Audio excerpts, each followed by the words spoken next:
Hey man, Hi, sorry for the delay. How you guys doing? I'm sorry for making you wake up. Well, you know, it is a bit of an Did you early day for us, but we're managing. Right, Meatball? did you look like the guy behind you when you woke up? What's that? Did you look like the guy behind you when you woke up? Wait, that. Look, Oh, a little bit, yeah. I told you right that when I was out of town, I put that thing like in my place, like in my bed, like covered in like sheets.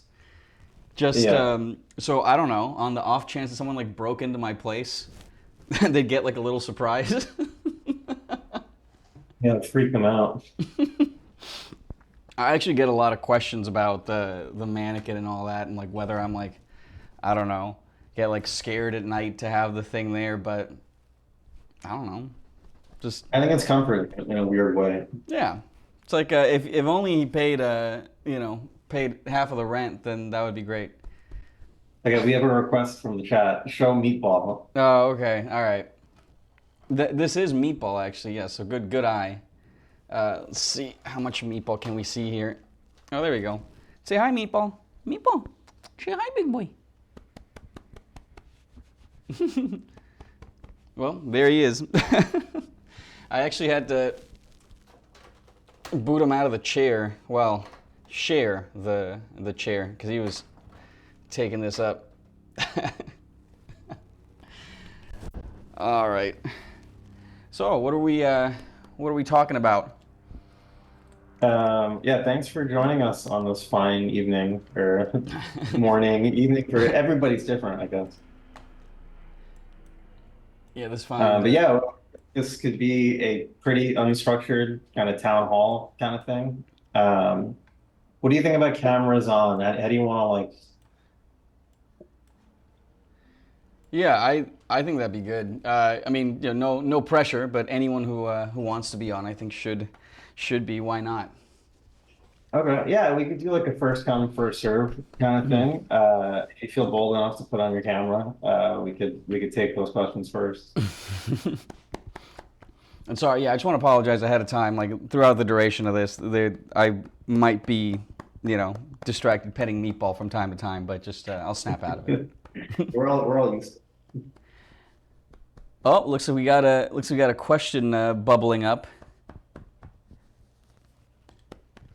Oh, and thank you. Someone's forgiven me already for my meatball related transgressions. I appreciate that. Thank you, Van.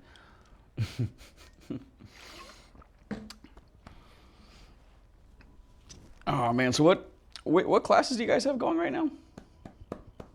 There is Oliver's just started. Mm-hmm. Uh, Michael's animation class, Ulyss, Blender, and Jens is doing a portrait painting class. Oh, that's exciting.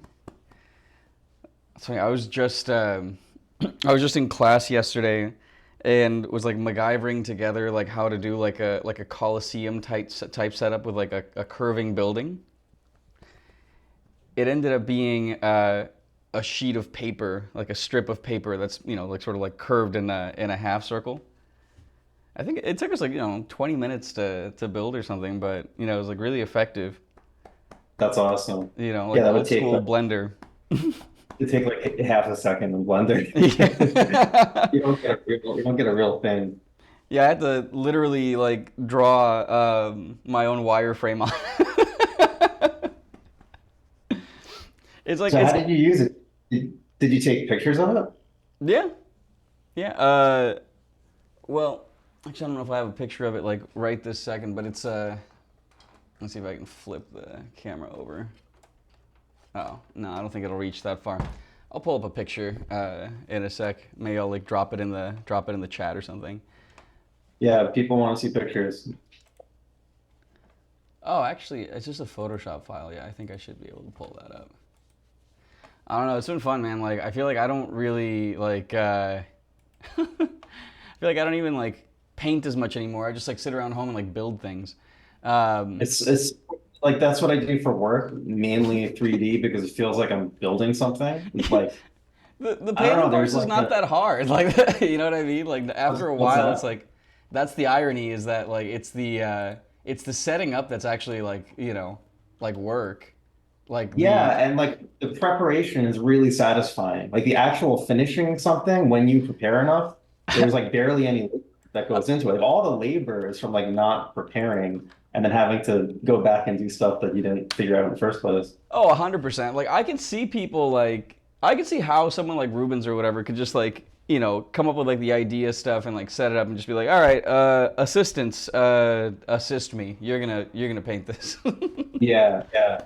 Oh my God, those lumps of clay are so cool. That's awesome. Amber asked if you do digital. Like you don't do digital for finished work. I mean, like I started with digital like before I started oil painting. Um, but like my first big painting I ever did was like in Photoshop, But then after a while, like I just started like oil painting. I was like, okay, I like this. This is cool. But like I thought for a long time what I was gonna do was like 3D modeling. Like that was like you know like What my program did you start with? oh man like I you know what like I've always been like I think like a little bit of like a contrarian like so like I never like I always end up using whatever's like the top thing. I always use like the one that like the closest competitor, right? So like or whatever like the alternative is, or it's like Photoshop, though, right? what's that? You use Photoshop though, right? It's Yeah, baked but in your role. I use that like that open source one. I don't know. I never know if it's GIMP or GIMP or whatever, but I use that for Oh, like a while really? tut. You don't use Photoshop? I Oh, mean, that no, I was used to. Like I use Photoshop now, but but I used to use the other one for a little bit. I'm trying to see if yeah, I can pull up some like because I'm like going through my hard drive and like I have a bunch of old stuff. Uh, yeah. Let's do like a walk through memory lane. oh God. Okay. Yeah, I got some skeletons in this closet here. Um, let's see. Wait, someone. Oh, Van said that too broke for oil paints. So I mean, so was I. Like I would. I was lucky that like the school that I went to, it was like a public high school, but for whatever reason, like it was so old that they had like a cast, like a plaster cast, and they had like oil Yeah, paints that they like let me borrow like to take home, at least like over the summer. that's pretty unusual. It is. Well, it's like it's the second oldest high school in like all of California. So like they have a World War One memorial on campus for like students that died in World War One. So it's like it's been around for a minute. Um, so yeah, you guys want to see like some old stuff, like just a quick little Yeah, walk through memory lane. that sounds good. Yeah. And then if anybody has questions, you can put them in the chat and we can like work through them. Okay. Awesome.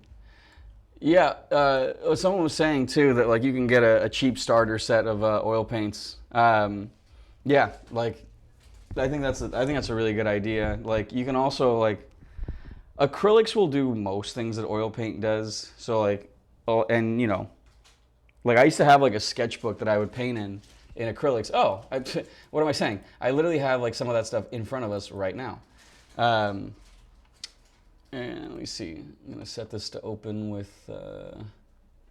So I was like weaning myself off of like Windows. What is that? Whatever the photo thing is. Oh, here we go. Okay. Yeah. So I used to carry around like a binder with just like heavy cardstock or just like any heavy paper that you can get your hands on. And I would just have like a couple of Prismacolors, and I'd have like a set of acrylics, like cheap acrylics and like cheap brushes, like nothing fancy. And like I would stop like during like I don't know my breaks between classes or like during lunch or whatever, and just do like like little studies of paintings and stuff like that, or studies of like landscapes. I mean, so these are all like from college. Oh my god. Okay, this is like from when I was like 12, like.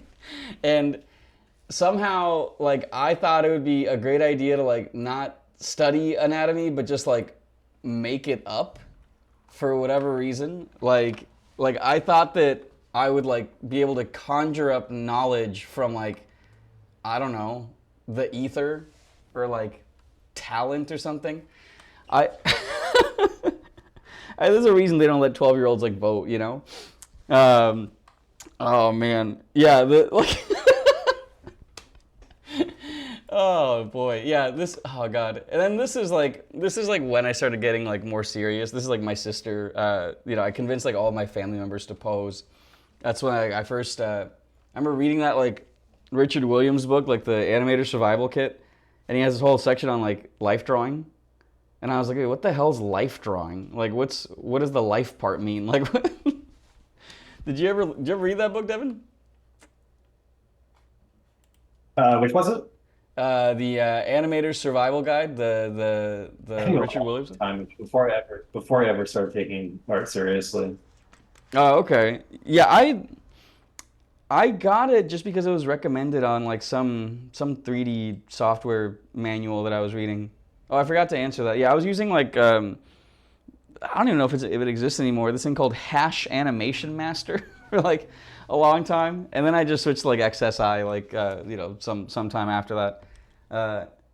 XSI I know is like not a thing anymore.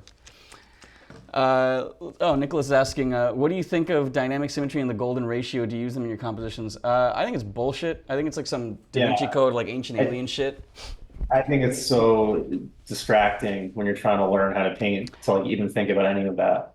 I've literally never seen like an artist like worth their salt like actually use that. It's like it's just dumb. It's literally just like conspiracy theories. Like Yeah. your composition should be based around telling a story and telling that story as effectively as possible. Like all the spacing stuff, you know, like the whatever, like, you know, proportions of like the sizes of things. Literally all that is like don't make shit the same so it's not boring.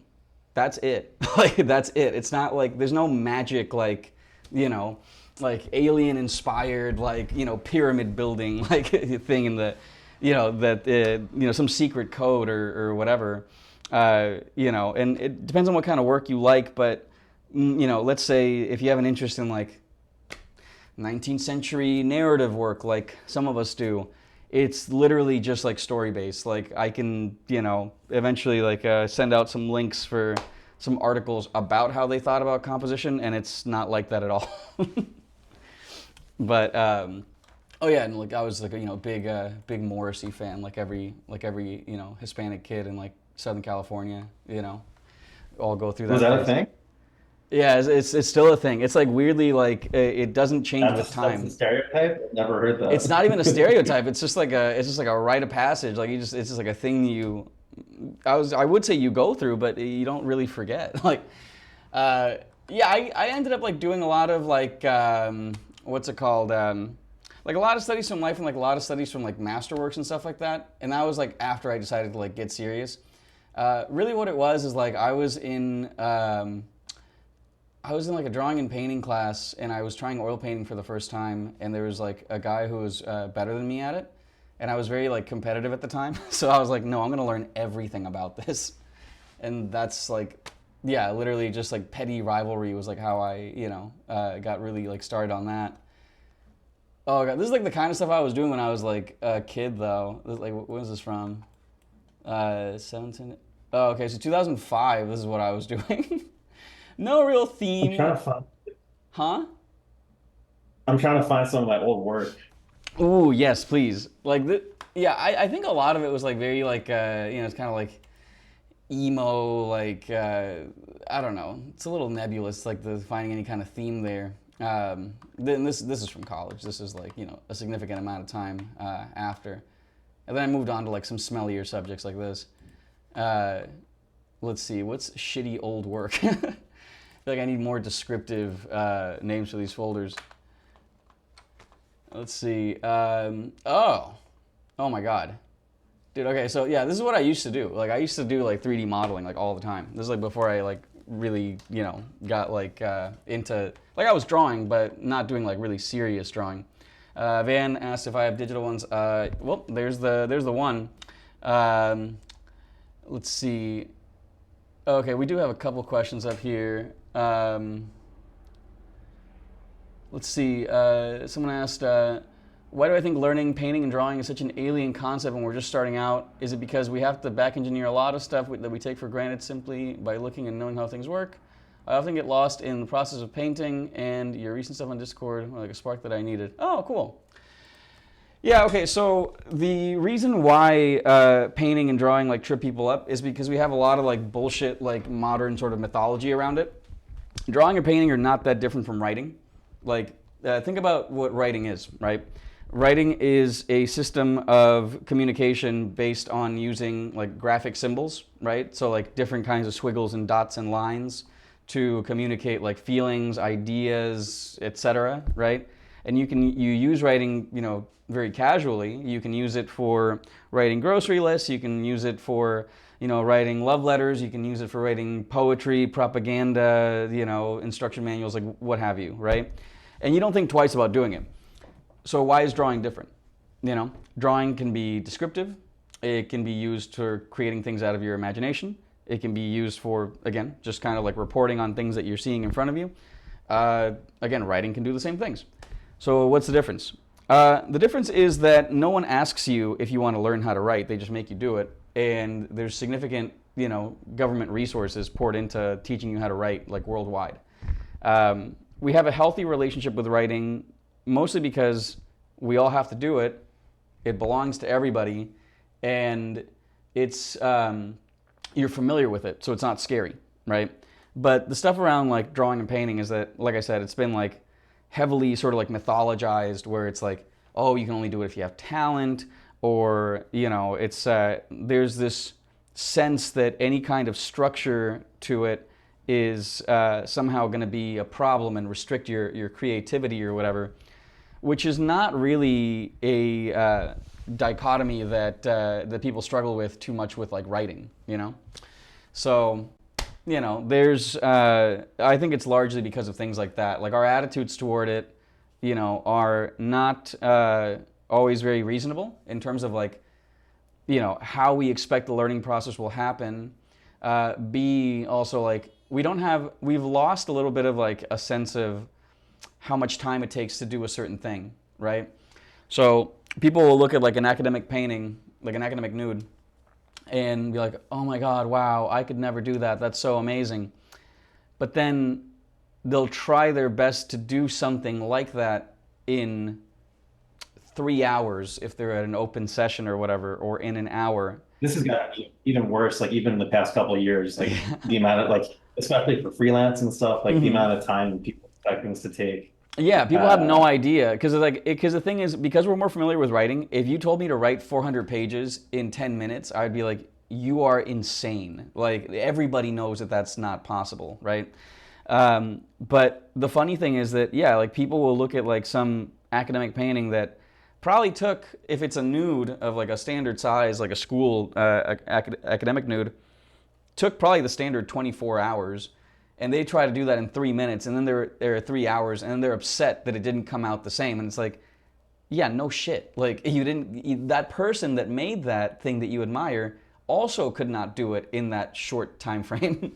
Like Michelangelo himself could not make the David in like 20 minutes, you know? And so part of it is like, you have to develop like actual realistic expectations about like, you know, how long doing a certain thing actually takes, and what's like, so that you're not just being hard on yourself just for the sake of being hard on yourself.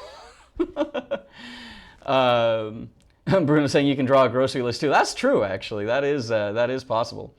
Nicholas is asking, have I read Samuel Prout's book, Hints on Landscape Painting? Question came to mind while reading it. How do you calculate difference in measurements in the shapes along the painting when the composition becomes very complex?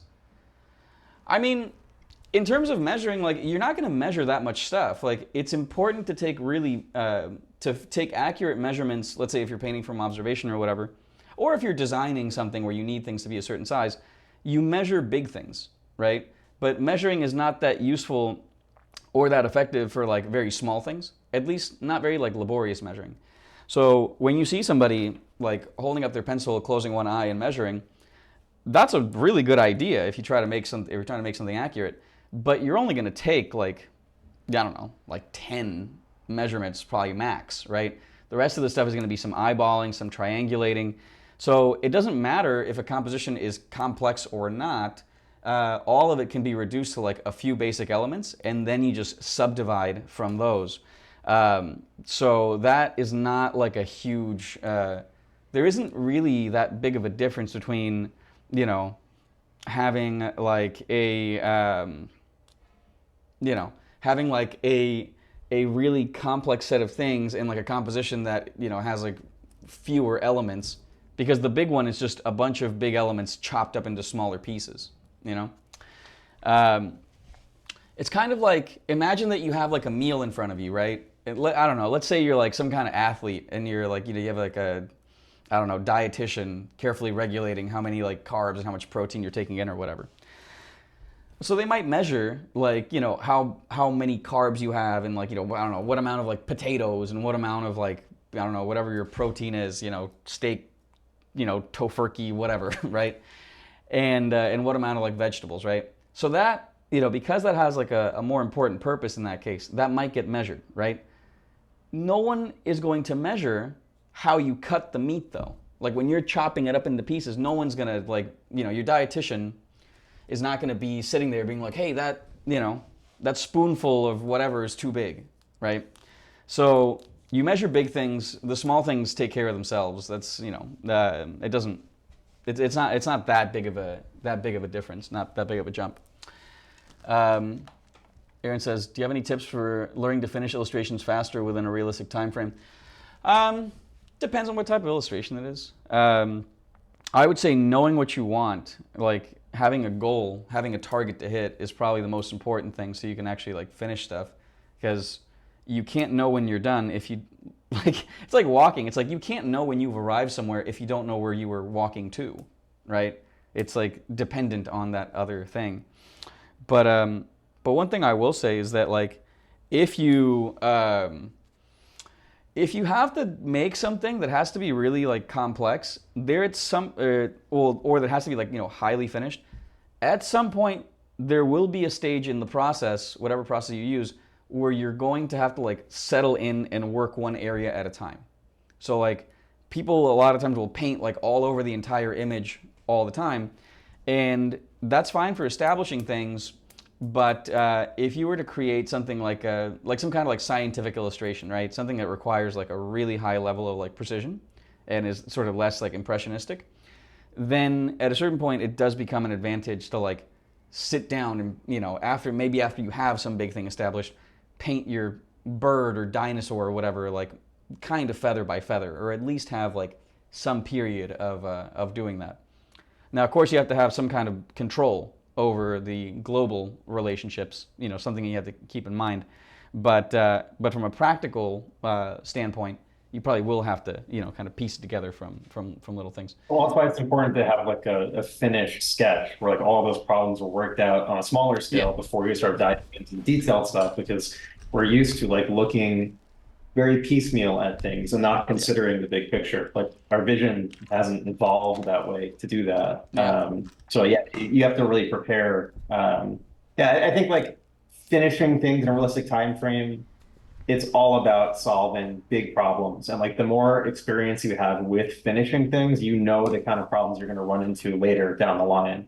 But you can only really learn about those problems and practice those problems by doing it over and over again, that mileage and repetition, so that like down the line you start something, it's like I know what I'm going to run into for this. I'm going to solve it now, and I know how much labor this is going to take. Uh, and yeah, it really is all about preparation. And Amber asked if clients are expecting faster results lately. They absolutely are, which makes this even more important to do that. For me, 3D is a way to like Mhm. solve those really big drawing problems that I personally find difficult to solve. You know, just with drawing completely out of my head. But I know that like the things I have a lot of confidence about are composition, value, color. That's the stuff I think I've practiced enough where it's a completely implicit. And yeah, I know like that drawing is so important for a painting to read and to get the message across to an audience. That yeah, in order to do that fast, um, building something in 3D is really important. I think of it kind of like the old masters, like figuring something out from their head and then hiring models to get like the specifics down. Yeah, like I agree with all that. Like, I'm kind of surprised, like, the more I work and like the more I teach, like how much it boils down to like familiarity. Like, you really can't know some of these things until, yeah, you actually like have some experience doing them. And of course, that experience has to be guided to some degree. But Yeah. there is, I think, like, I think there was for a while so much advice that was just, I don't know, just try it out. That people went the other way where they're like, I need to anticipate every single thing that could possibly ever happen. And, like, the thing is that Um, you can't anticipate problems that you can't foresee if you've never done the thing. So it's it's like, just that, yeah, every new thing that you're making is a new problem. So you can't pre-prepare for something. Like you can't use your old blueprints, but you you, can learn the principles of like how to build a house to know, okay, for this completely new project, I've encountered this before, but it's really, really important to realize that you're pretty much starting from scratch each yeah. time. And I think that's the way it should be. Yeah, and yeah, that's exactly right. It's like what your training for anything does for you is it gives you the tools to react and to be like adaptable to things. It's like Yeah. if you were teleported to some alien planet where for whatever reason you can breathe the atmosphere. You've never been there before. There's no maps, but walking is still a thing. You still know how to put one foot in front of the other one for locomotion.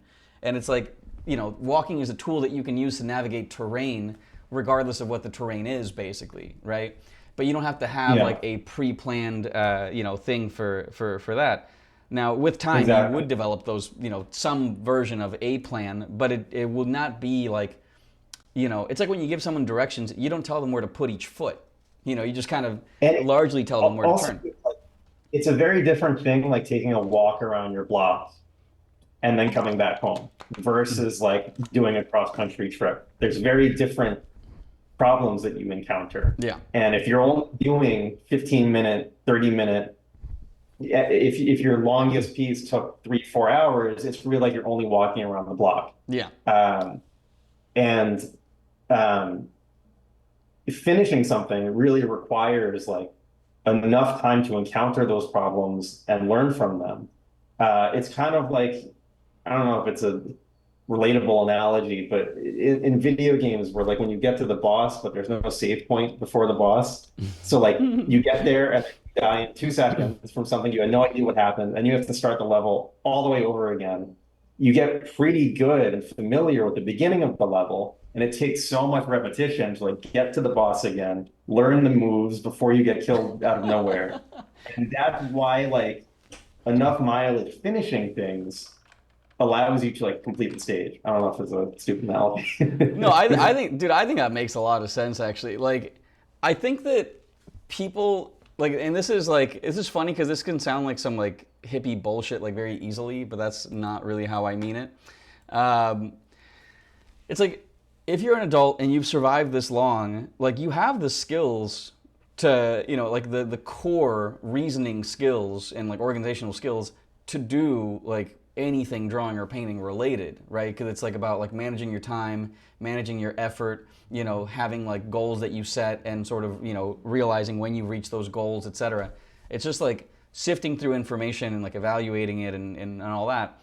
And it's like everyone knows how to do that in some facet of their life. And so I think a lot of, what it is with drawing and painting, at least what I found in teaching recently, is like giving people a safe enough environment where they can like basically go through some of the stumbles, like the initial stumbles and that stuff, until they're like, oh, I've done this enough times that I'm not scared of it anymore because there's some other thing I'm scared of now. There's some other like new thing that I'm like, it's like you can't be scared of something forever because if you are around it enough, it becomes mundane. And like you've heard me Yeah. say this in class all the time, but it's like, I see people get so anxious about like a drawing or a painting and, be at a standstill at a certain crossroads where they're like, do I make this decision or that decision? Like, but what if this Yeah. happens? What if that happens? Building like independence is really important too, like not Yeah. relying on your teacher to solve every problem. Yeah. It's the same thing if you're scared of something in real life, like if somebody does it for you, you're not going to get those skills. Yeah. That's why teaching really should be like temporary in order Yeah. to give tools that you Hmm. can build upon, and then really, yeah, I think like then a desire to kind of figure out things, even if they're different from, Hmm. kind of common practice, developing your own kind of learning curriculum. That's where unique things come from, Yeah. like doing like charting an unexpected path Yeah. with the confidence knowing that when you come up against problems, like you're going to be able to figure it out. I think that's what really kind of quells the anxiety about that. Yeah, I think that's exactly it. It's like those like survivalists that are like they know like in any given scenario they know how to like build a fire. You know what I mean? It's like on some level you can drop someone like that into like any place and they're like, well, at least I'm not gonna like freeze to death. And it's like they'll figure the rest out. Amber was asking, what if you don't know what to create? Like you start something with no end result in mind, so you don't know how to finish it. I mean, I don't, if you go down that uncharted like territory, like if you just like create something just to create, then you have to be okay with the fact that like it might not end up somewhere, right? yeah, it's not going to be finished. You Yeah, need a goal to finish something. yeah, Otherwise, it's all just lateral moves that one is as good as the other. And it's yeah, perfectly fine to like, start something without knowing where it's going. But if you have, again, that expectation of yourself, like this is going to be finished, well, it's a contradiction. Like it's not going to be yeah. finished because you don't know what you want it to be. Like you can discover that along the way, but if you don't, it's not going to happen. Yeah, the other thing is like you might give something like that some time, like because it's useful to when you go through your drawing and painting training. Sometimes people get stuck in like study mode where like all they do is like just make like master copy or study after study or whatever. So I'm trying to like things like this, like just one after another. Like this is like the stuff I did in college. Um, study after study after study. This is like our messy room, our dorm. Um, Amber had on studies too. We can get to that after. It's a good segue. oh, okay. Yeah, like, but at the same time, it's like, I don't know. It's useful to go down the rabbit holes, but don't expect the rabbit holes to necessarily lead anywhere. Or, Yeah, it's all useful. You can't just do yeah, one thing all the time, or you're only going to learn that, and you get good yeah, at what you do. yeah, And if you only do one thing, it's going to be a limited skill set. and they inform each other too. Like, if you go down a rabbit hole and you don't know how to finish it, leave it alone. That idea is probably like good on its own, but you might not be able to like fully cook it right then. So like, put it aside. Yeah, you can come back to it. Yeah, I've had yeah. Think folders on of it some more. Like, tell yeah, yourself like a story about it. Like maybe an ending for it will come to you like in the shower or something. But you also don't have to like. Yeah, it's like what Devin said. It's like I think some of this happens if you don't draw or paint a lot, or you take it like every time you do it, then you take it very seriously, and you're like, this has to lead to a yeah, finished piece, and that is just yeah, not how this stuff works. Like, yeah. you want to do it enough that like it doesn't matter if it turns out like and I'm not saying draw like every waking minute of the day. I'm saying like make drawing into like a casual activity. Yeah, when um, you do it every day, it happens accidentally. That's why dailies are so important because you stop thinking about that. You stop getting the pressure and it just happens. And then you look back on it. It's like, oh, because I got into the swing of things and like, yeah, it became kind of yeah, automatic. the other thing is like learning to kind of balance this stuff uh, ironically can become another source of guilt for people. They're like, oh no, I'm being a perfectionist again. And it's like what you have to realize is that like what people think of as like mastery like doesn't exist, or at least it's like kind of like a fluid sort of thing. It's like well, mastery and that kind of thing, it's a lot like being quote unquote in shape. It's like in shape for what, right? And also, let's say you're like some kind of like Olympic athlete, you don't just arrive there and then you're like, oh, I'm in shape now. Like I'm in top form for, I don't know, shot put or The curling or Netherlands something. means in shape. Yeah, like you have to like constantly maintain it. And so, with like mastery or whatever, it's the sort of thing where you're like, nobody arrives at this point where you're like, I know how to do everything and I never put too much pressure on myself or whatever. Like, no, it's a set of reminders because you're going to fuck up, you're going to be too hard on yourself, you're going to burn out sometimes, and all we have is like, you maybe even write down like a little set of reminders. I have one staring at me right now and it says play. And it's to remind myself to not take my work that seriously and to like engage with like my curiosities I'm doing things and treat it like a game. And the thing is that like we never quite learn these things. We just sort of like we'll do them for a bit, then we'll forget, then you have a reminder, and then the reminder, you know, gets you to do it again. That's all you can hope for, you know. Oh, Buddy says Buddy has a question related to this sketch. Is it this one, or because I went through like a few pretty quickly, but Amber says play is the artist version of just breathe tattoos. That's funny. That's accurate. Well, yeah, Buddy, if you got a question, shoot. Let me get to some of the backlog in the meantime. Get us some. Quit stalling, Devin. Get us some of that sweet early work. Some of the back catalog. I'll show in a second. As somebody who also Felix asks, as somebody who also relies on 3D to figure out perspective, lighting problems, you also sometimes feel like you're making it too easy for yourself because you're not exercising that perspective muscle as much as you would if you're doing it for imagination. Yes, like I said, like you get good at what you do. And I've been doing a lot of 3D and I've gotten a lot better at it. It hasn't helped me in some ways, in some tangential ways, it's helped with perspective, especially early on, like just thinking about the scale of things, like was a huge benefit. So much of drawing is getting relative scale correct. And if you're a little bit off, it's like the difference between it looking cartoony and weird and very, very convincing. So yes, the thing is, I enjoy doing 3D a lot. So in that sense, it's like not wasted. But it is harder. The better you get at that, the more kind of you're using a tool to help you. It's harder to go back and like do everything from scratch. But when I do that, everything improves. Like drawing is just this like floor that you can keep raising. I would say be careful about those things. Ideally, I would like when I have more time to go and like make really bad perspective drawings and work on. And I think that's a goal for when I have the ability. You know, but one thing I would say though is that I think that there is this kind of like this idea that, you know, artists like in the past or whatever just sat down and just like vomited out this stuff from their head, when the idea of like, and I pulled this up because this is like one of my favorite examples. They used to use all of these Layden examples, they used help. So it's like on the one hand, there is a little bit of guilt, like, you know, I'm not doing this 100% from scratch. If I were on a desert island, like I'm not gonna have Blender to draw on walls. But it really, there are certain tools to solve certain problems. And there are downsides to 3D. Like the more complicated the tool, the more decisions it's going to kind of lead you along to take. I think that's a compromise that I'm currently making based on how much I like doing 3D, how important it is for me to get stuff done fast for freelance. There are things that I'm compromising.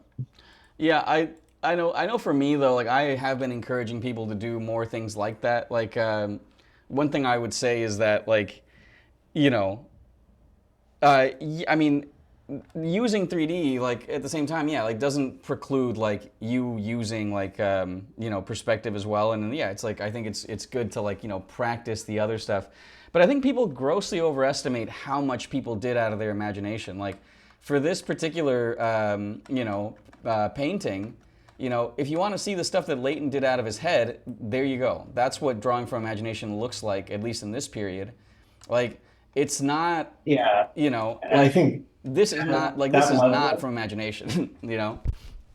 That level is like the important kind of thing to practice. Like if I did more of that from my head, I think I would feel a lot less guilty about all the 3D that I use. Like it doesn't have to be like a totally finished thing. It's really just like keeping that muscle, like staying in shape, basically. Yeah, I think like the guilt thing is like, it's not that there's anything wrong with 3D. It's that, you know, it's like, I don't know, it's like you don't want it to necessarily like, well, it's not that there's it's like there's another thing that you also want to add to your arsenal but that doesn't mean that like Right. the 3D doesn't get replaced. It just gets something else gets added onto it. But pretty much every historical example I've seen of anyone who needs to make work that is, on any degree like, realistic, they're not like making up the lights and the shadows and the perspective. Like, the maquettes and things that they make might not be, 100% like detailed or like 100% of the total image, but almost everybody does need a jumping off point, right? Like, I Mhm. mean, like, this is the thing that I always like show students. I'm like, look at how much like he actually did with this little sculpture. And A, he had a bunch of fun doing this, and B, That looks so fun to me. Yeah. yeah, isn't that great? Like, and then, but all this stuff is like, these things are done like for mannequins, or you have a model posing for the drapery or whatever. Like, you know, I think again, it's similar to the example of like, oh, how do I make this 30-hour painting in 3 hours? It's like, well, you don't. And it's like, oh, how do I make a completely realistic image out of my head, like with no references? Well, you don't. No one does. Like, that's not a real goal to have, I don't think. And similar to, Buddy, I'll get to your question in a second because it's a little bit bigger, but Nicholas asked, how do you practice shape design from invention? I think shape design and kind of like chopping things up into so many categories is counterproductive. Like, for instance, like I've had students ask me like, how do I know what clothes to put on this character? And it's like, that's the wrong question to ask, I think, because, if you're thinking of it that way, the answer could be almost anything. But for instance, I think what you should ask is like, who is this character? Like, how old are they? How much money do they have? What time of day is it? Where are they going? That, if you tell yourself a story, the better you know the story, those answers supply themselves because the answers are just common sense.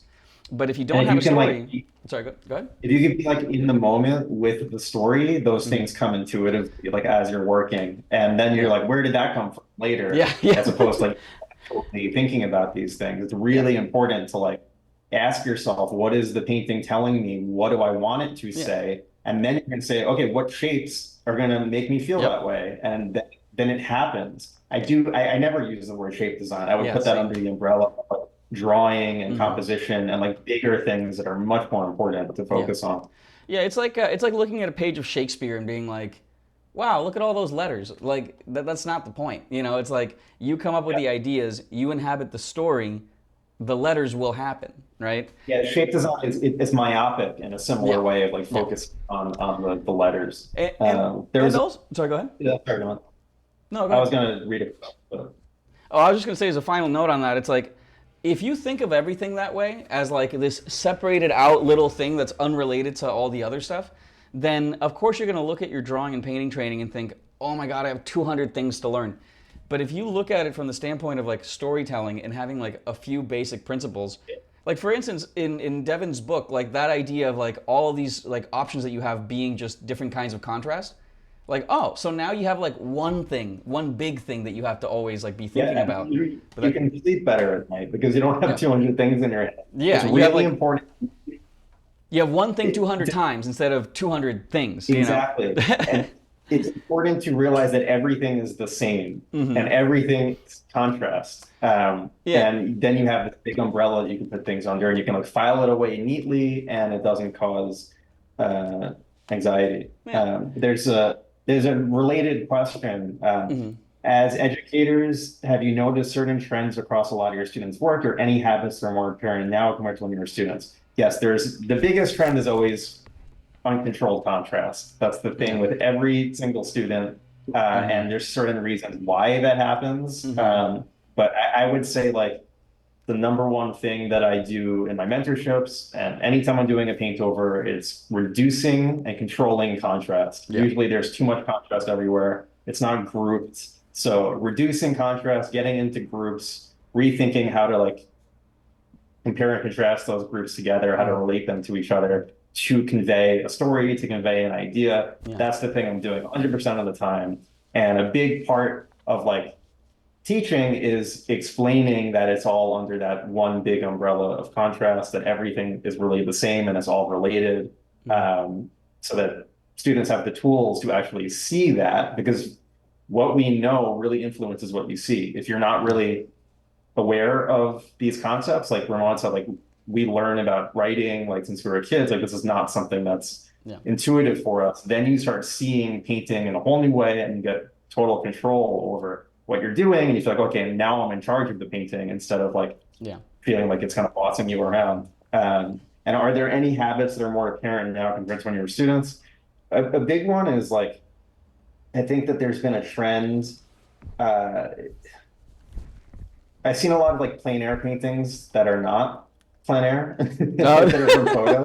And I think working from life is like not as um, is not the importance of it isn't talked about nearly as Mm, much, I think. Like, that was something that was like I just always heard, paint from life. mm, Also like not realizing that mileage is important because there's only like Instagram galleries that you can see now. Like the internet was there's two sides to this. It was a better influence for beginning artists because you could see all the work that goes into something, and people were more honest about what they were going through in studying and learning, and you really got a sense of like, what is this journey? There were threads on conceptart.org where you can start on page one and see somebody's first drawing, what's his name, Miles, what's his last name? Miles. Look it up. He's got like a million followers, so it'll be easy to find. Miles Johnston. Yeah, he had like a thread when he was really young that he posted on concept art, and you could see the first thing he ever made, and then like hundreds of pages later, you can go through and follow each step and see what goes into it. And yeah, now he's got millions of followers and super successful, and like it's just so cool that you could go back and look at retrace every Mm, footstep that got there, and you don't have that on the internet anymore. Like you just see people come out of nowhere with mm, finished galleries. You have no idea what they did. So that's a lot harder. On the other mm. hand, I think that there was a more negative influence about like how much you needed to work every single day. There was this Yeah. really kind of toxic, like if you're not working 10 hours a day, somebody else is, and they're going to beat you to all the jobs. And it's like, it was horribly stressful. It led to like a lot of self-destructive behavior from even very prominent artists. And like, those were role models that people followed. So I think things are on average, like that's not emphasized as much. So it's a little bit healthier on that sense. But on the whole, I do think it's really hard not being able to see like um, people's journeys and progress. Yeah, I think also from like the just the attitude side, like I see students taking things like too seriously, like they're gonna die if like this drawing or painting doesn't work out, and it's like one thing I found too is like just trying to put people's like fears and anxieties like into perspective, like has helped a lot in terms of getting them to actually basically like, and this is I think my job in a lot of ways, like teaching. It's like I need to get people to get the hell out of their own way so they can actually do the Yeah. thing, because like worrying about it is not really gonna like help that much. And there is you know, very fond of the phrase fuck around and find out. I'm glad that it has gained so much prominence recently because it actually kind of does encapsulate a lot of it, right? Where it's like, there is no finding out without fucking around. Like, I would like to see my students just try more things and realize that nothing bad is going to happen, right? Because, like, again, there's stuff that you do every day, like, I don't know, eating, You can choke if you're eating or drinking water. You can get run over by a car if you cross the street. And you do those things all the time because you realize that the risk, slash like reward ratio is something that you can live with, or sometimes not. But, drawing is like, drawing is a much less like risky activity, right? And so, I think it's useful to acknowledge though that like if being an artist is your identity and you yeah, do a bad drawing, your whole identity is at stake. So like I think it's important to be compassionate to yourself about like, okay, if I am anxious about this, there's a yeah, pretty good reason, and you can kind of like break that down yeah. and analyze it, but also knowing it's like it's not crazy and it's not weird to find this so scary, even though you are just drawing. Yeah, I think it's just that like I think it's useful to like because it's like it's not the drawing you're scared of, it's it's something being unfamiliar, and it's like I think that's probably the best thing that that's I think a reason why community is important and why having like a teacher can be very useful is like it's basically you're going on a new hike and you meet a hiker that's coming down and they give you some directions, right? Because they've been through that trail before, and you're like, oh, okay, like there isn't a volcano at the end of this or whatever. It gives people like the kind of permission or like the kind of safe environment where they can kind of venture out. I did want to, just before I forget, get to Buddy's question up here. It says, I've been struggling to articulate this question for a while, so here's my best attempt. How do you take your construction methods and things like unity versus variety, which is the contrast thing, and start applying it to drawing things from imagination? I asked because I was reading a book on drawing the other day and ran into similar methods of drawings in use, but they don't really go into it. I mean, the thing is that like it doesn't really have to be that different. Like I think it's like every time we encounter like a new instance of the same problems, we have a tendency to think like, oh, this is a completely new thing, right? Like, for example, since we have this pulled up, like if I'm drawing out of my head, or you know, here, let me pull up my little perspective things here. Let's see, was that, maybe it was one of these. I think maybe it was perspective 4. Yeah, like if I'm drawing out of my head, like, you know, the unity versus variety thing, like the unity has to lead. Like you start with like fewer elements rather than more because it's easier to manage, right? And like, for instance, like this is literally like just, I guess you could call it like crowd control, you know? Like I think of containers to put, you know, groups of people in, like if it's a crowd. We have a crowd, let's say, and like, you know, say a smaller crowd and then one singular person who's, you know, like a main character, I don't care how many people are in that crowd. There just has to be like, in this case, like a lot. And this one's not as many. Then this one's like one person, right? So, you know, creating like, you know, treating them as a group, like joining them together into like, you know, putting them in a box, like the thing that people do with, you know, with pool balls, right? Like this. Like that's one way that the unity gets applied. And then as the story requires you to differentiate these people out, then you start introducing the variety, right? And, you know, that's basically what I would do. This was actually a breakdown of like this painting over here, because effectively you have like, you know, just a group of people here, one person sort of in isolation, and then a smaller group of people over there. I think just, you know, not overthinking it and fighting the impulse to, you know, overcomplicate things is, you know, the main thing that I would aim for. Also, just real quick, I was seeing that somebody said, let's see, yeah, people think it's cheating to build maquettes and have reference. If that's the case, then Rockwell is cheating, Cornwell is cheating, Leyendecker, etc. Yeah, well, I mean, like, I don't know. People are really good at being like really hard on themselves and really bad at actually doing research and finding out how things actually get made. Like, you know, but yeah, buddy, you know, what I would do is like, I would just try like, you know, drawing more like little like, you know, noodle people and stuff out of your head, and maybe reading fewer books. Like, you know, it's like you already have like a good foundation in drawing. You're already doing fine with that. You don't need to be like, you know, it's like you don't really need to consult that many more sources a lot of the time. Like there's a certain point where it's like, it's like you're going on a camping trip, you know, and you're sort of like preparing for every scenario that could happen. But you're preparing for like the snow, for the heat, for whatever, but you're going to a place where it doesn't snow, you know? It's like the other thing that's worth, you know, sort of thinking about, or that you have to like accept, is like when you go to, you know, a place and you go camping or whatever, you always forget something, and you'll figure it out. What I would recommend is like, and if you want like a change of pace, like instead of making the noodle people just in drawing, like just, you know, these took like 15 seconds to make. This is like cheap clay. The rest of this is some cardboard. Make some like little people and play around with them, right? And then maybe like take that group of little people, right? And, you know, like sketch out the scene. Treat it like it's, you know, treat it like it's real people. Get some, you know, vague suggestions from these little noodle guys. And then, you know, you can like turn them into stuff, right? You can use all the stuff that we learned in the drawing class, like, and you apply it the same way. Like basically what I'm saying is like the hard part is getting started, right? Getting like to that noodle person, whether you get that from real life or you get that from like a little clay model or you just make it up. Dividing it up and turning it into a figure is not especially difficult, right? But getting like, the overall lighting, the overall thing, that's the thing that I think is a bigger And challenge. don't be afraid to to start over. Like Yeah. sometimes your second, third idea is going to be a lot better than your first. Like don't be afraid to Yep. just get rid of things, kill your darlings. And like when things are this simple and this playful, a lot easier to do that.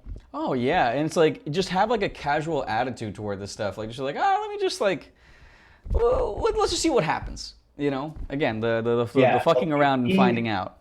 being like a scientist in the experimentation kind of sense, I think is the most important thing Yeah. of like, I have a question and I'm going to devise an experiment to come up with a solution and just see what happens or come up with Yeah. come up with an answer. Um, there's a question, how to get over the mental barrier of being too interested in too much stuff. I have a lot of anxiety that I will not experience all the cool stuff there is in the realm of image making. I have little love affairs with different genres, mediums, subject matters, but I can't seem to find my thing. And if finding my thing is a myth, and how do you deal with that sort of skill, fear of missing out? I think that's like a really good problem to have. It's so Yeah. much better than the other side of the coin. I Uh, mean, that's also a problem that's larger than drawing. Like that's not specifically a drawing thing. yeah, Like, we were talking about this in the chat the other day of mhm. like, do I spend today practicing painting or guitar, or do I play piano, or do I learn a new language? Like being interested in things and like having the ability to explore all of that stuff. I think Yeah. just like being grateful for that and Yeah. like not guilting yourself about it and like whatever you wake up and in that morning you feel most excited to do. I think that's Yeah. just what you should do. Not That's why I never was able to like stick to a schedule of like I'm Yeah. going to practice anatomy from 3 to 4 Yeah. p.m. and that absolutely does not work for me. It's just the more I read and watch movies, stay interested in things, it's like, oh, I'll probably wake up with an idea or be excited to have an experiment, to try an Yeah. experiment that day. Like that is, I think, a really, really good way to improve. And I think the fear of missing out thing, I just think it's a good thing. I think it keeps you like hungry for learning new things. And yeah, I really think this is a good problem that I would just kind of embrace. Also, a lot of the time, like, yeah, like maybe it's a good thing that you don't see yourself as like, at least by default, as like desiring to be a cog in a machine. It's like people have this like sometimes this pressure to like be perfect at one thing, find your one thing that you do. And the thing is that like everybody has to do several things and we're going to Do you be just think kind that's of like a okay at most of corporate? those things. What's that? Do you think it's like a corporate brainwashing thing of like you need to become an employee? I think so. I mean, I think Need that to is a big make part this of one it. little part. Yeah, Well, I don't. You got. It's often helpful to think about like, okay, where does this fear come from? Like, does it yeah. come from me, or like, when's the earliest time that I felt this, and where did it come from? I mean, I think that like it's sort of like spreading sort of like in the water. I think in the U.S. it's probably like one of like the clearest examples, right? But we have a little bit of that in Mexico, like when I was growing up. Like, but I think also it's like, if you grow up in a place where you're running this like high wire act, where for instance like here it's like you better choose your major in college pretty well, otherwise you're gonna owe like 50 billion trillion dollars and it was for nothing. Yeah. Like I know a dude who like couldn't say no to his parents, and this is not a good person, so don't feel bad for him.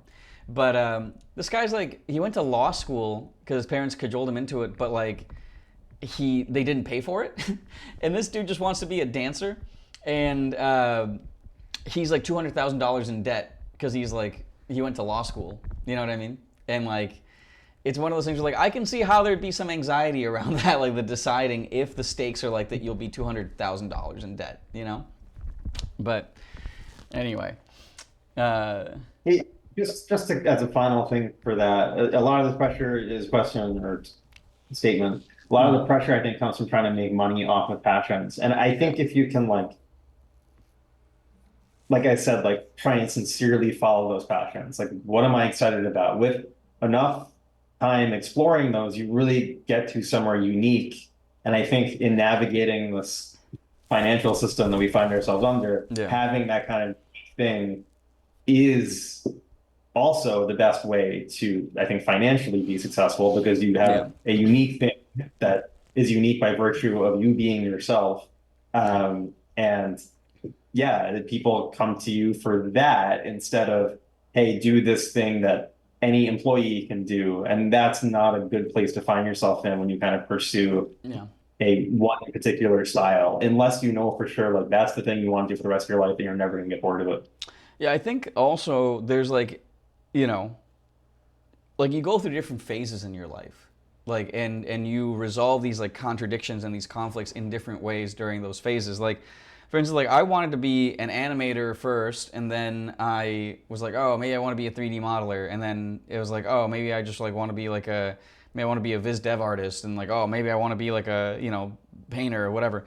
Like you go through these like iterations, right?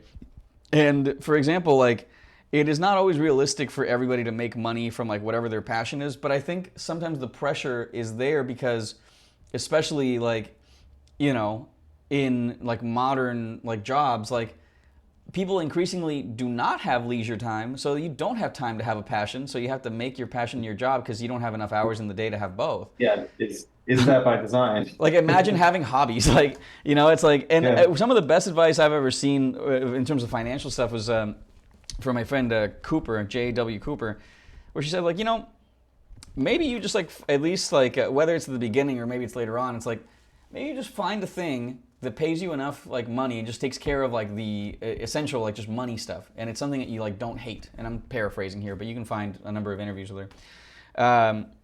But you know, that finances like the thing that you actually want to do. And now the thing is that it doesn't have to be like a capitulation or like a failure, right? Like you can have like a thing that you do, you're like, yeah, okay, I do this thing for money, and then I do like my passion projects over here.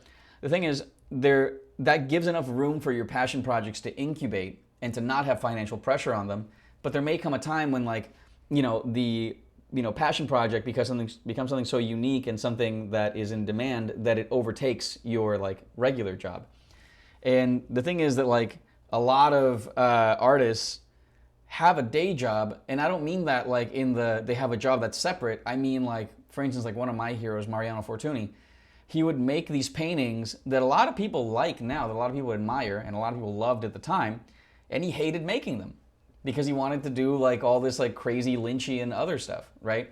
But he was making paintings of like, you know, he was making like Orientalist paintings, and he was making paintings of like people in the 18th century and stuff, and he was like, you know, it's like I just want to paint like weird stuff.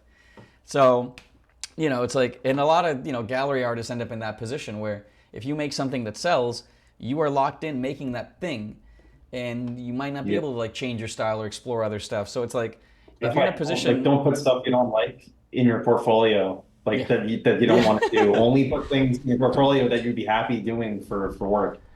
yeah, it's Van asked, do you paint to satisfy your soul or do you paint to satisfy your stomach? I have two very large orange children. I paint to satisfy their stomachs. My needs are a very low priority in this whole enterprise. Um, let's see. Someone had a question up here. Thanks for doing this meeting. You're very welcome. Thank you for being here. I have a question about creation process. When I want to create character design, I gather a bunch of references from other artists I find inspiring, and I want to learn their language. Later, I feel under pressure to make something great, like them, and freeze. Should I avoid other artists? If yes, how can I find a job being different? I mean, you don't have to avoid other artists. You just have to like not feel like you have to be exactly like them. There's something that I think everybody should read, and it's like advice from Harvey Dunn. Maybe I'll just put it in the chat. Oh, and Deb, did you find the lost files of? I have some of it. It's not like really old, and it's kind of a best hits. So I don't All know if right. how like, but I can show some stuff. Like all my really old work is is in a hard drive in a box somewhere. So I have to do some setting up of that. Okay, all right, fine. I still want to see it, but let's see. Copy link. I'll put this in the chat. There's some stuff from Harvey Dunn that I think is like, especially this one called An Evening in the Classroom. It was like him teaching. He was Cornwell's teacher. And the advice in here I think is like phenomenal. You know, in terms of like, it is someone who is a very good painter who basically like, he's not teaching like anything technical. He's teaching you basically like how to be a person and like make stuff. And I read this like a lot when I'm sort of like, you know, when I get stuck. I find it really inspiring. So I'll just read you like this quick little thing here. Don't be negative. You look for what's wrong in your pictures. Look for what is good. Then make everything come up to that. Be positive. Which is kind of true. It's like that is like you can sort of look at your work, you know, either way, and it's probably more productive to look at it glass half full.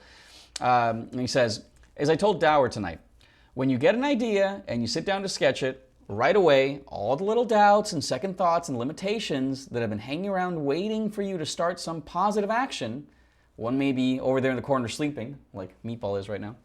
Others are playing about. Well, when they see you get to work with this idea, they come over and look over your shoulder, and one will say, oh, no, you can't do that. That's not going to work. And another will say, you don't paint enough, and so on.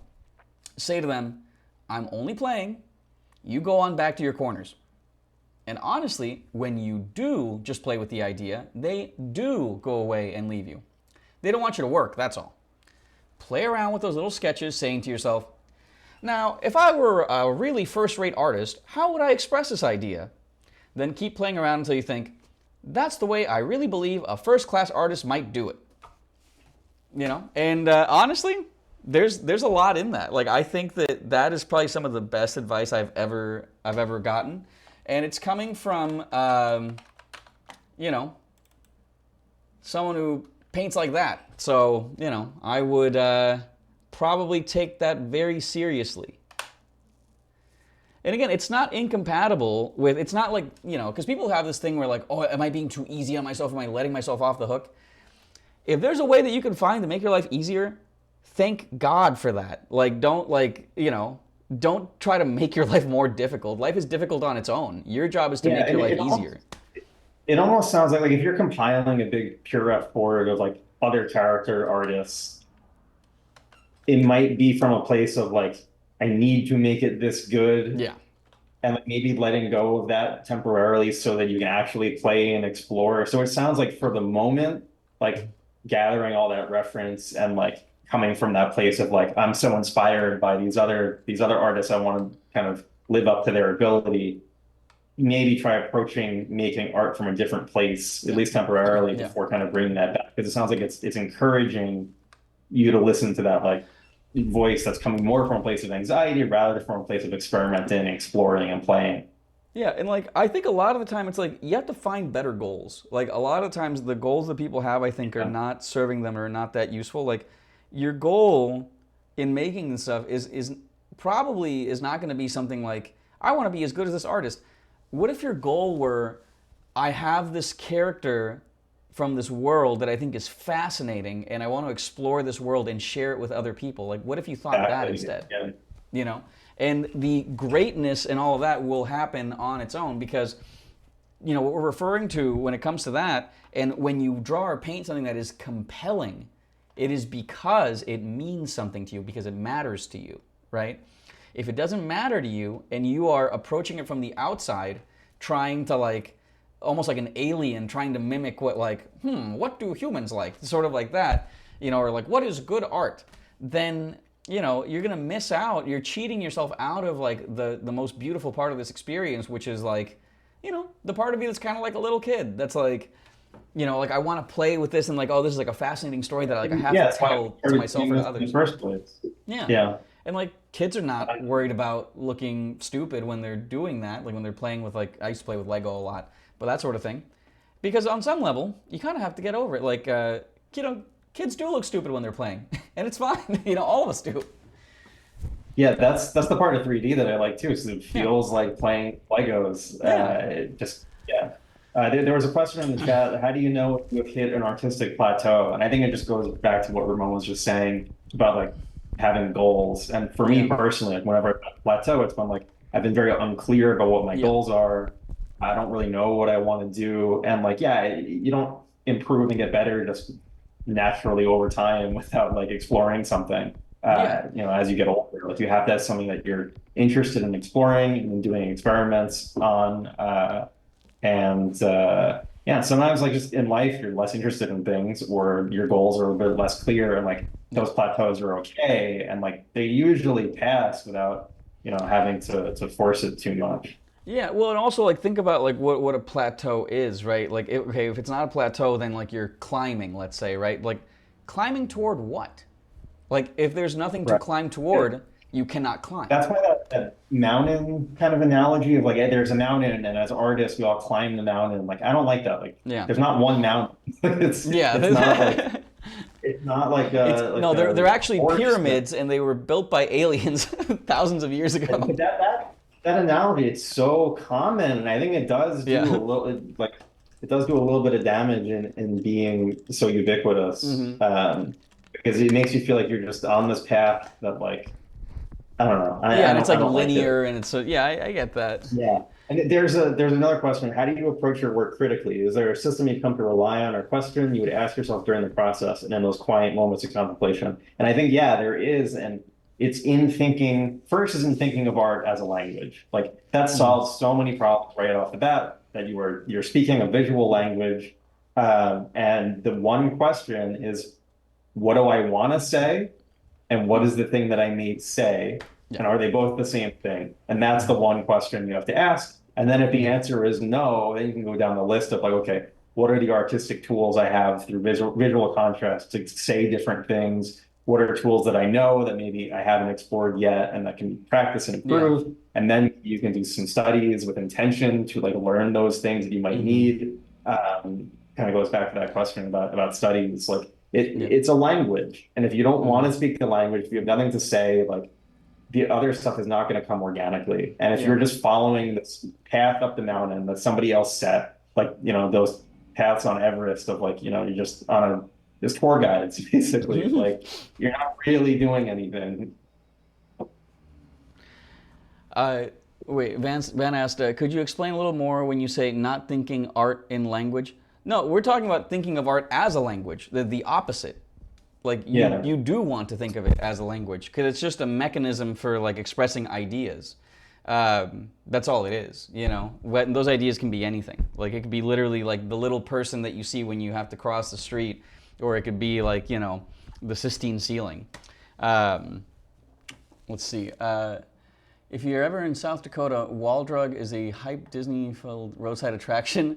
They have a lot of Western art, including some originals by Dunn. Oh, wow, okay. It was amazing how much more of an effect the painting makes in person as powerful. Oh, that's great. Thank you. Yeah. Actually, I'm going to... That's really cool. Wait, South Dakota, Waldrug. I thought that was going to be like some, like, I don't know, some place where they have, like, raves or something. Okay. Yeah, I didn't know where that was going. Yeah. uh, let's see. You know what's funny is, like, also, like, what Devin just described in terms of like a system of like assessing your work critically, you already do that for everything else in your life. If you don't feel good and you're like, I don't feel the way I probably should feel, you go to the doctor and then the doctor runs through a list of things that could be wrong and then you go from there. It's the same thing with your work. Like again, if the way you want things to be and the way that things are doesn't line up, then you go through like, almost like a list of like diagnostics of things that it could possibly be. Do you have any advice for de-rusting? I used to draw a lot as a teenager, but after graduating, I got into the cycle of drawing a few things every 3 to 5 years, getting discouraged and stopping. I feel like my eye gets better. Don't do it to be good at it. Do it because you enjoy it. It's the same thing we just talked about. It's the play thing. The advice is play. I feel like my eye gets better and better, so the gap in my actual skill, it's bigger and bigger. I never get to the point, like I de-rusted completely before I just do it for fun. Don't don't do it for like this sort of like thing of like, because here's the thing, it's like at a certain point you have to accept that like if you like drawing, just like anyone who likes anything, you're a big nerd about drawing. You know what I mean? And it's like it's not like no one hands out like necessarily like awards for getting like really good at drawing. I mean, I guess there's like some awards for that, but it's not like the best reason to do it is because you like it, right? Being good at it, people will be like, oh, cool, but that doesn't really like do that much for you. Like you should do it Yeah. because it's like something that you Intrinsic motivation. love doing. Yeah. And Uh, and when you find a way to do that, like mhm. then you're more likely to draw every day. And when you draw every day, you're not going to get into that Yeah. cycle of getting rusty. So like if there's something that keeps knocking you off the horse all the time, you have to kind of address what that thing is. Yeah. Because if you only do something infrequently, like it's natural that you're gonna get rusty at it. So it's figuring out how do I do this consistently, basically. Let's see. But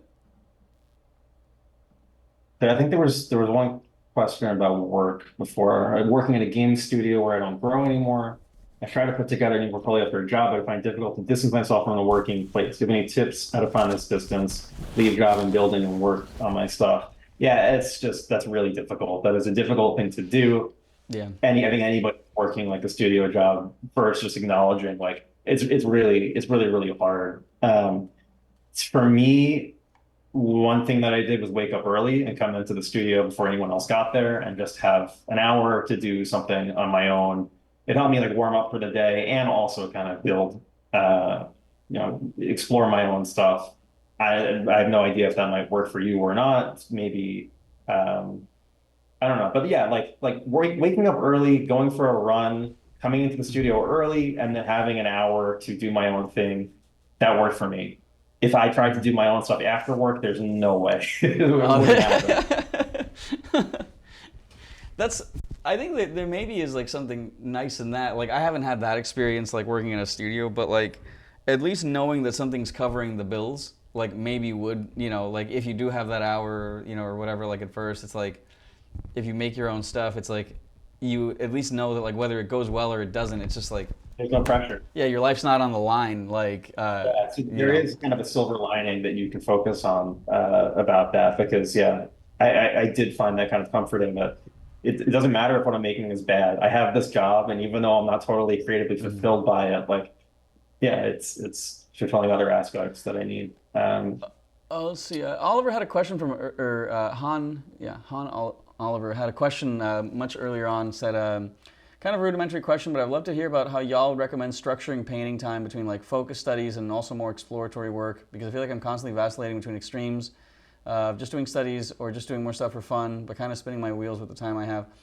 I mean, I don't structure my time with that. Like, and when I was studying, sometimes I would get asked like, because I did a lot when I was like in school, but I would get asked like, how many hours do you like do of this and that? And it's like, dude, I don't think about that. Like one example I can give though is when people were studying in sort of like the French ateliers in the past, they would do basically like like their work during the day, right? And a lot of times for people like anywhere between like 4 to 6 hours was doing studies from the model, whether that was drawing or whether that was painting, right? And it was like one long study each week.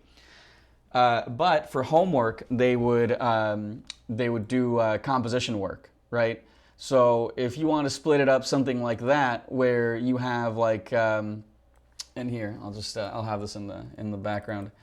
So people would do like studies like this, like one of these a week in each class that you were in. Some people were in one class, some people were in 2 classes. But for homework, you would be doing things like, let me see, where is that? That is under various sketches. For homework, you'd be doing things like this, and like, yeah, things like that, where it's like, this is about as much as people back then would do from imagination, by the way. So it's like, noodle people, proportions don't matter, the colors, whatever. You can see that they solved all the problems. Like going back to the earlier thing about problem solving, like you zoom out, it looks like a finished painting. So like yeah, that's what we mean about planning. Well, and also, what are the problems? Because like the perspective's kind of whatever, the color's kind of whatever, but the problem they're solving is the story. It's like, this is Julius Caesar getting murdered. Like, that is very well told.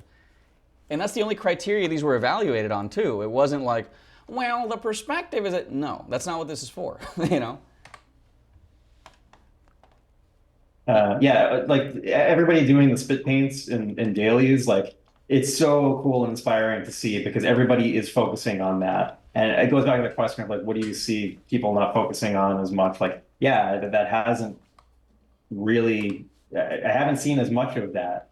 So seeing the spit paints, it's just so cool to see everybody focusing on big picture story stuff, communicating, telling a story, using art as a visual language. If you look at these sketches, like Yeah. that's what these are. And it's just so much fun. Like you look back on something that like, even if you don't 100% like the way it turned out, if you look back on it, it's just so fulfilling and fun to be like, I attempted to do something Yeah. like that. Like I attempted to tell this ridiculous story. It inspires you to keep going and to try something new the next time, as opposed to like, okay, I need to like, I don't know, read Scott Robertson how to draw from first chapter from the Yeah. 70th time. And Yeah. whip myself while I'm doing like, 5 Yeah. trillion studies, 46 hours a day.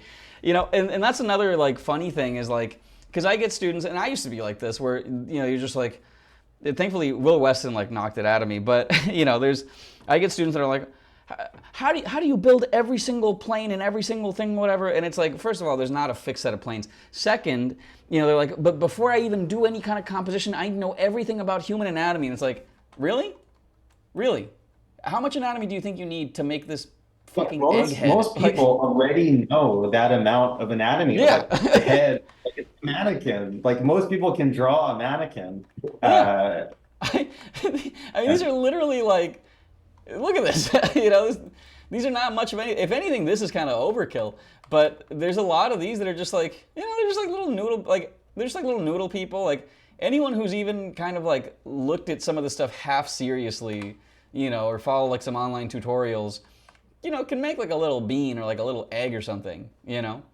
Like, The idea of what they're doing is like, in a more technical sense, is compression. And some of these artists are compressing more effectively than others. Like I agree. I think that the one that looked kind of like a skull, it was a little bit distracting. The compression wasn't quite as, but like talking about how everything is the same, like a compression is another one of these things where it's like, it explains everything. It's how you're actually doing these complete paintings that look simple, and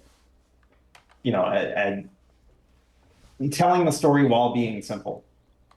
yeah, I mean, it's funny. One thing I get a lot with students is like, they'll want to know like, oh, how do I draw an arm? Do I know anatomy to draw an arm or to draw a leg? And it's like, bro, you need to like just put in like literally like a little tube or something at first, like. Yeah, you And can learn the stuff after you do that. yeah, exactly. You add the stuff as needed after, right? And it's like, it's funny because people will do just fine, like making the little mannequin people, but then when it needs to get more detailed, they're like, oh, so do I just scrap that and do it completely differently? And it's like, no. You start the same way and then you just add to it. And when you over prepare, you're not going to get paintings like this. You're going to get regurgitations of diagrams that you saw in anatomy books, and it's not composing. Yeah, because like what you have to get in something like this is like you got to get this guy, there was a Samson, like smashing through those columns, like. And the thing is that like that's the thing that's like important about this. It's like this guy. What is this like? This is the death of Pretextatus. Okay, I don't know the story there, but like, the dying part seems important. And like the reaction of the other people. Like it's not like Yeah, these are so cool. it's not an anatomy study. That's not really like the point of this. And let's see, like with these other things, I got a few here that I love showing this one particular one. It's another Samson painting. Let's see, that is right here. I think I posted this on the Discord a couple days ago, but. This is like a prize-winning painting, won him like a 4-year scholarship or whatever. But like, first of all, look at this. Like, perspective-wise, doesn't really make a lot of sense, or at least in terms of like, these people are way too big to fit into this tiny, tiny like little room. So that's number one. These people are also like kind of the same size as Samson. Like, if this lady stood up, she'd be bigger than Samson, whose main bit of his reputation is that he was huge, right?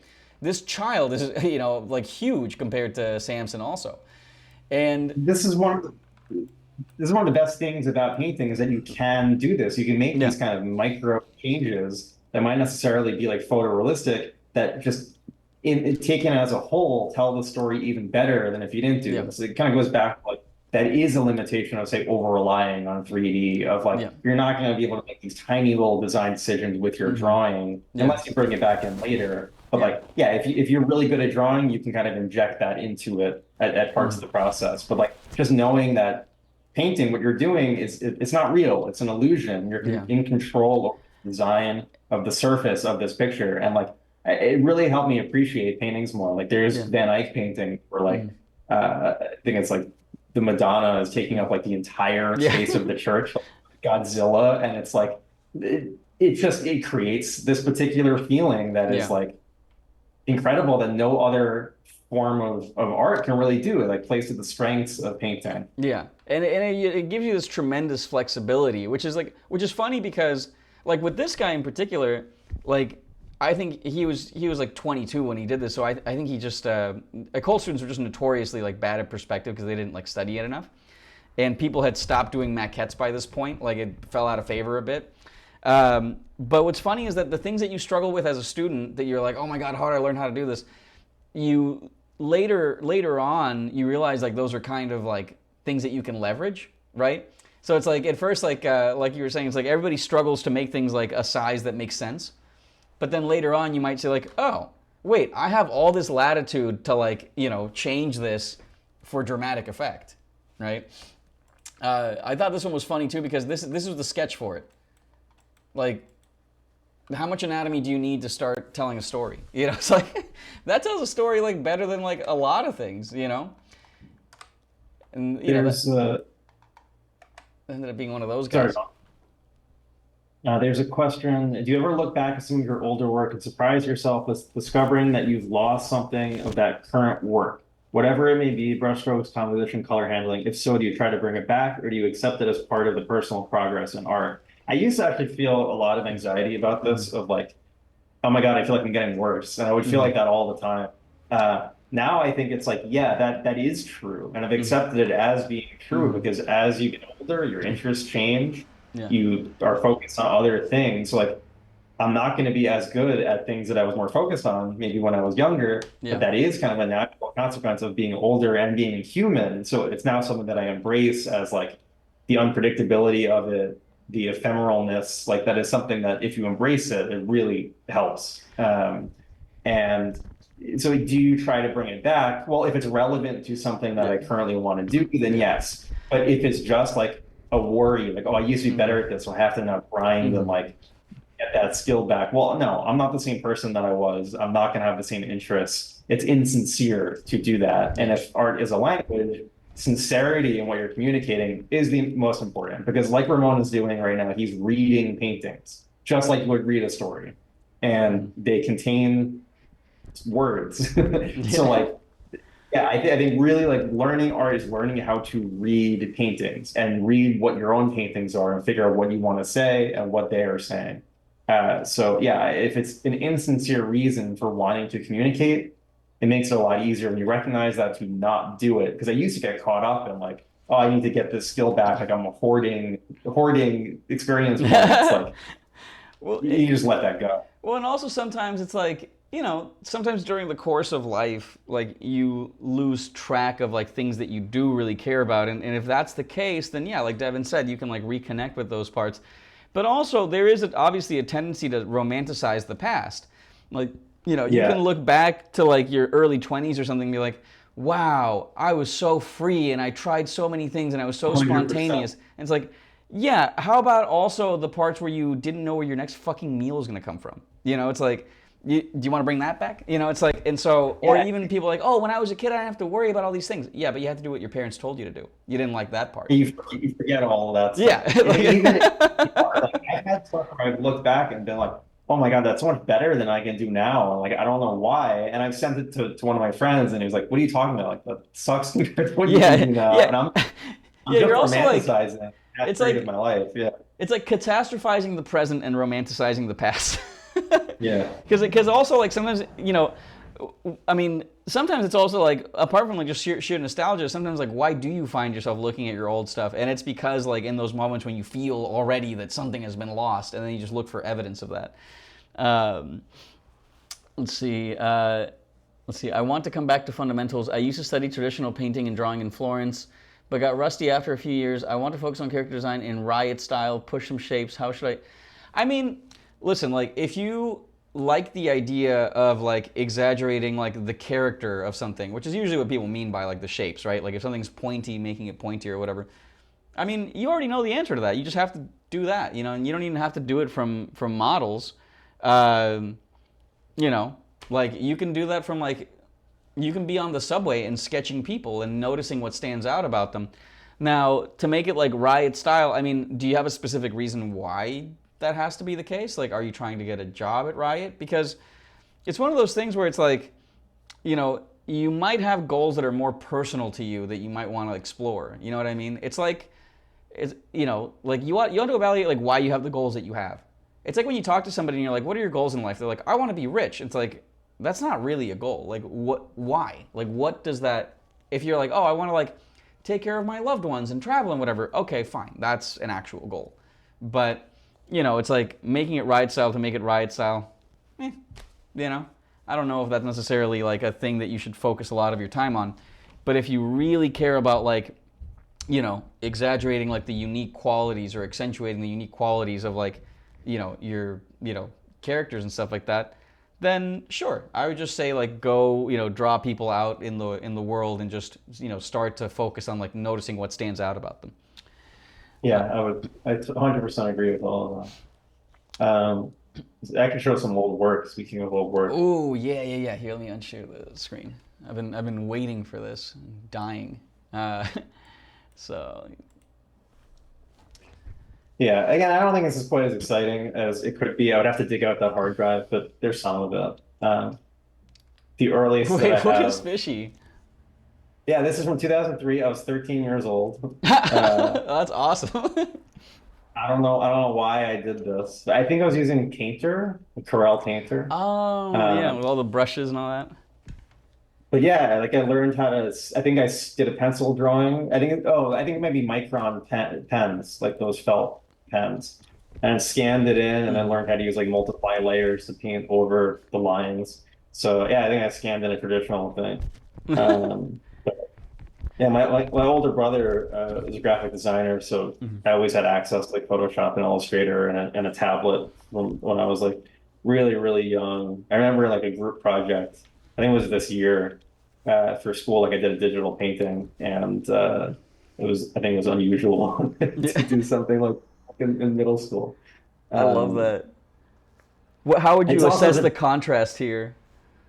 I mean, it's fine. Like sometimes, like you look back at your old work. Like, is it good to look back at old work and cringe? And like, I don't really do that. I just think it's like interesting, like looking like, okay, what was I thinking about at the time? And it's like very innocent. Like I'm clearly just playing here. Like I wasn't Yeah, thinking about getting like, out. Like I just thought, like, oh, I think anglerfish are cool, and that was about the extent of what I wanted to communicate. So the kind of like, you know yeah, could this be a better painting? Yeah, but it's not really worth analyzing it in yeah. that kind of detail. It's just like just a sincere expression of like, okay, anglerfish are cool. And I think that about like a lot of paint, like it doesn't have to be Hmm. great as long as it's sincere. You Yeah. see this a lot in like caricatures. Like Hmm. it's a very simple thing to want to express of like, this celebrity has like big teeth or something. Yeah. Like that's like if this was a book, it would be like, okay, Tom Cruise has misaligned front teeth. The end. And but like a drawing could be pretty interesting, like just with that thesis statement, as long as you actually think that that's like something that you want to talk about. That's so fun. Um, That's so funny. That reminds me of like, just how people think like, oh, well, like this painting doesn't have a meaning. And it's like, no. That's because people are conflating a meaning with like having some like, having it be like some like pretentious, sort of like 3 a.m. discussion that you have with like your stoner friends in college. It's like anything can be a story. Like a story, yeah, can be like literally like, oh, this person's teeth are like asymmetrical, or look at the beautiful light on these like peaches, or yeah. like whatever. And that's why painting is great because like you could say like, oh, yellow looks cool next to this color. Yeah. Like I'm really into that. And it's like again, if you wrote a book with that, no one would want to read it. But like you could do a great painting and even visual mediums. Like Yeah. you could take a picture of say like a potted plant that you have on your windowsill with your phone, Hmm. and it's really boring. But if you do Yeah. a painting of that same exact scene, it's really interesting all of a sudden. So like it's different mediums, different strengths, and Yeah. there's things that work in photographs that would never work in paintings. Like Yeah. tangents for some reason work so well in photos because it's Oh, like that's interesting. it flattens the world that you're looking at, and you can like layer things and like create this really unusual feeling, Hmm. and it works for that particular medium. And if you did it with painting, it's just going to look totally wrong unless you're really intentional about it. So That tangents are when one thing just touches another thing instead of overlapping. Yeah, that's so funny because I think it goes to the expectations, right? Because you expect photography to look 3D because by default it does, and you expect paintings to Exactly. be flat because by Exactly. default they are. Um, Exactly. One thing I was, Yeah. oh yeah, they're asking how old we are. First of all, excuse I'm you. See, 30, I'm 33, about to turn 34. I am 34, about to turn 35. Okay, so we can, I think I have one thing in the 2008 folder, and it's a painting of Leon S. Kennedy when I was Oh, completely obsessed with Resident Evil 4. sick. I just couldn't think about anything else. Um, so I was 18 at the time. That might have been a little earlier, actually. No, I was definitely, that's not 2008. When did Resident Evil 4 come out?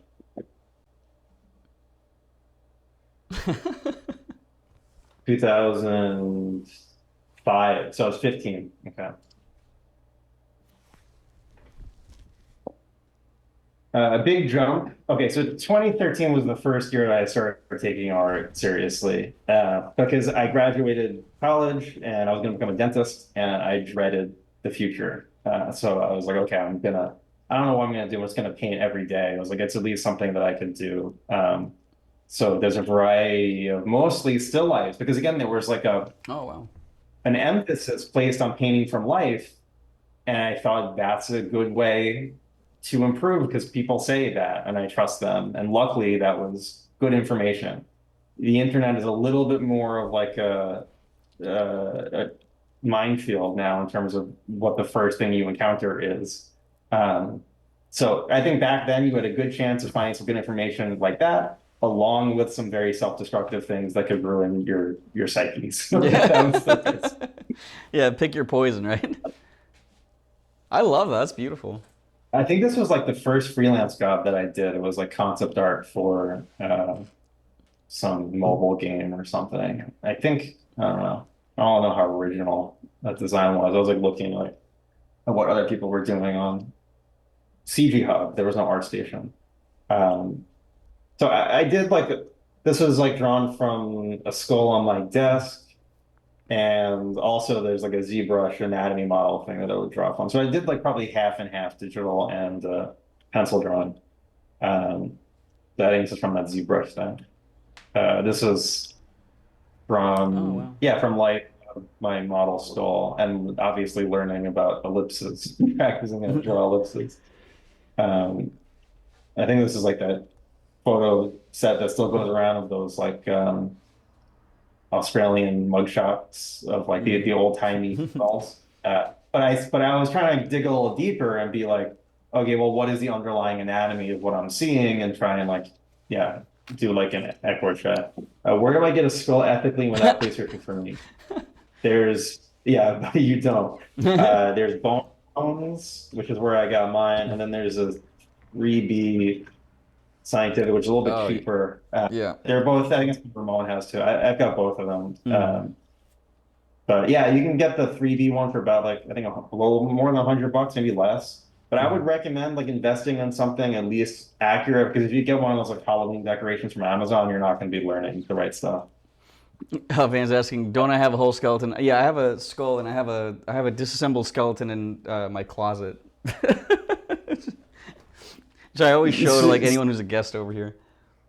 I said this is over 10 years ago. Maybe I should cut myself some slack for not being a good art god after only 1 year of drawing. Seriously, yeah, at this point that we're looking at, I was already drawing since I was like 10 years old. So that's what I mean about like the internet now makes it seem like this stuff takes 5 months to become a professional level. It's just completely ridiculous. It's completely ridiculous. So doing a lot of like, Yeah, yeah, just paintings of things on my desk. That's what I really liked doing. And the drawing is really wonky, but like I think there's some interesting things happening with the color. Like I learned that like, okay, if I use gray here compared to all the blue, it's gonna look warm. I don't have to use yellow. Um, so things that like, yeah, like that's when I figured out gray against blue looks warm, and that was like a big deal. This is like some medieval Wow. thing. Like it's way too brushy everywhere. It's like a problem that I had of like kind of zooming in and making everything equally brushy. One of my friends, Sean Silvestri, he would say, it's bitty. Your paintings are all bitty. And I like, no, Mm. that now I get what it means. It's like, yeah, it Yeah. is. Um, there was a lot of like landscape stuff that was popular. So it'd be like just kind of turning your brain off and like making random forms and like trying to put stuff into those forms. They don't really work. I was still like relying on like the atmospheric perspective thing of like, okay, things have to kind of gradually get lighter into the background. And like that was a tool and a trope that was holding me back from like learning how light actually works. I remember in this painting I was doing that. I was like, okay, things get lighter. But then I like was like, oh, I maybe I can put like a light source in the foreground. And I was like, that kind of blew my mind because it took like I was already painting this for a few hours, and I was like, I think I accidentally did this. I was like, oh my God, this could be like there could be a fire under here or something, Yeah. and like it could be light in the foreground. Like you can actually put light anywhere. Like it's all just light. And then Yeah. I remember doing this, and I couldn't do it again, and I was like kind of frustrated of like, uh, yeah, I don't Man know why that discovers didn't fire. work. This was a spit paint. This was a spit paint, 30 minutes, Gates of Hell. I don't know what this was. I'm trying to figure out materials and I'm completely failing. More landscape stuff. I like doing landscapes if you can like get away with stuff because you just say that's just the way it is. Um, Studies, painting for imagination. Um, this is another like really bitty painting. I didn't know how to finish anything because when I finished stuff, it got like brush strokes everywhere and it looked kind of messy. And yeah, that's again one of those big things that I do with like painting reveals work now is like reducing a lot of that contrast. This photo study. I think it was the first thing I did when I decided that I wanted to take it seriously. This is the second one. I did the first thing I did was do dailies. Then I was like, No. okay, I think dogs are cool. So oh, actually, there was like a project. There was a forum where there was a group. You would like to design your own IP, and I had this idea of like having dogs involved. So I did a bunch of studies like to learn better about that. And also, when I was practicing, like I had a TV next to my desk that would loop certain TV shows. One of them was Scrubs. Mhm. I watched Scrubs over like 5 times in a row. What were the other ones? The Office. Um, Breaking Bad, just on loop. Um, yeah, I think those are the big three ones that I just kept repeating and had like going on in the background. After I did some like studies from on my desk, I was like, oh, I'll try some from imagination using kind of the same lighting. This was terrifying. It reminds me of this thing called the scary. This was me doing the scary eye Yeah, before. that's pretty scary. Uh, yeah, trying to like I painted the skull on my desk and then tried Hmm. from imagination to put the muscles on it and figure out how the eyes would sit in the socket. Yeah. And like having those fits in there. So yeah, like, these are experiments. This one's from life. Like, okay, the lighting is changing rapidly, and if the sun is really bright, how do I compress that into a range that I can show?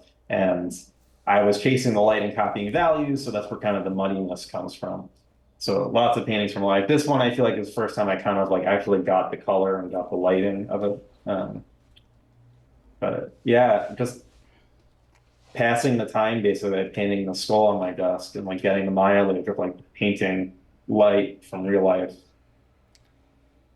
And for some reason, the room in my the room that I was in, like there were blue blinds, and like you could put the blinds up and get the whole room in blue light, or you could open them, and like it was a really nice variety of light that like I haven't really found anywhere else I've Hmm. lived. Like you can see like just the direction and like the temperature of the light sources. And then I got a little bored of the window, so I put my cell phone under it with a flashlight on. Oh, Uh, get like the subsurface scattering. And then not I was enough like, skulls on okay, fire though. yeah, Not enough I'm flaming gonna try skulls. some different brushes and signing, which I did a few times. I don't really like doing, so I don't do them. very, very bitty, brushy painting that really doesn't work, but the colors are kind of interesting.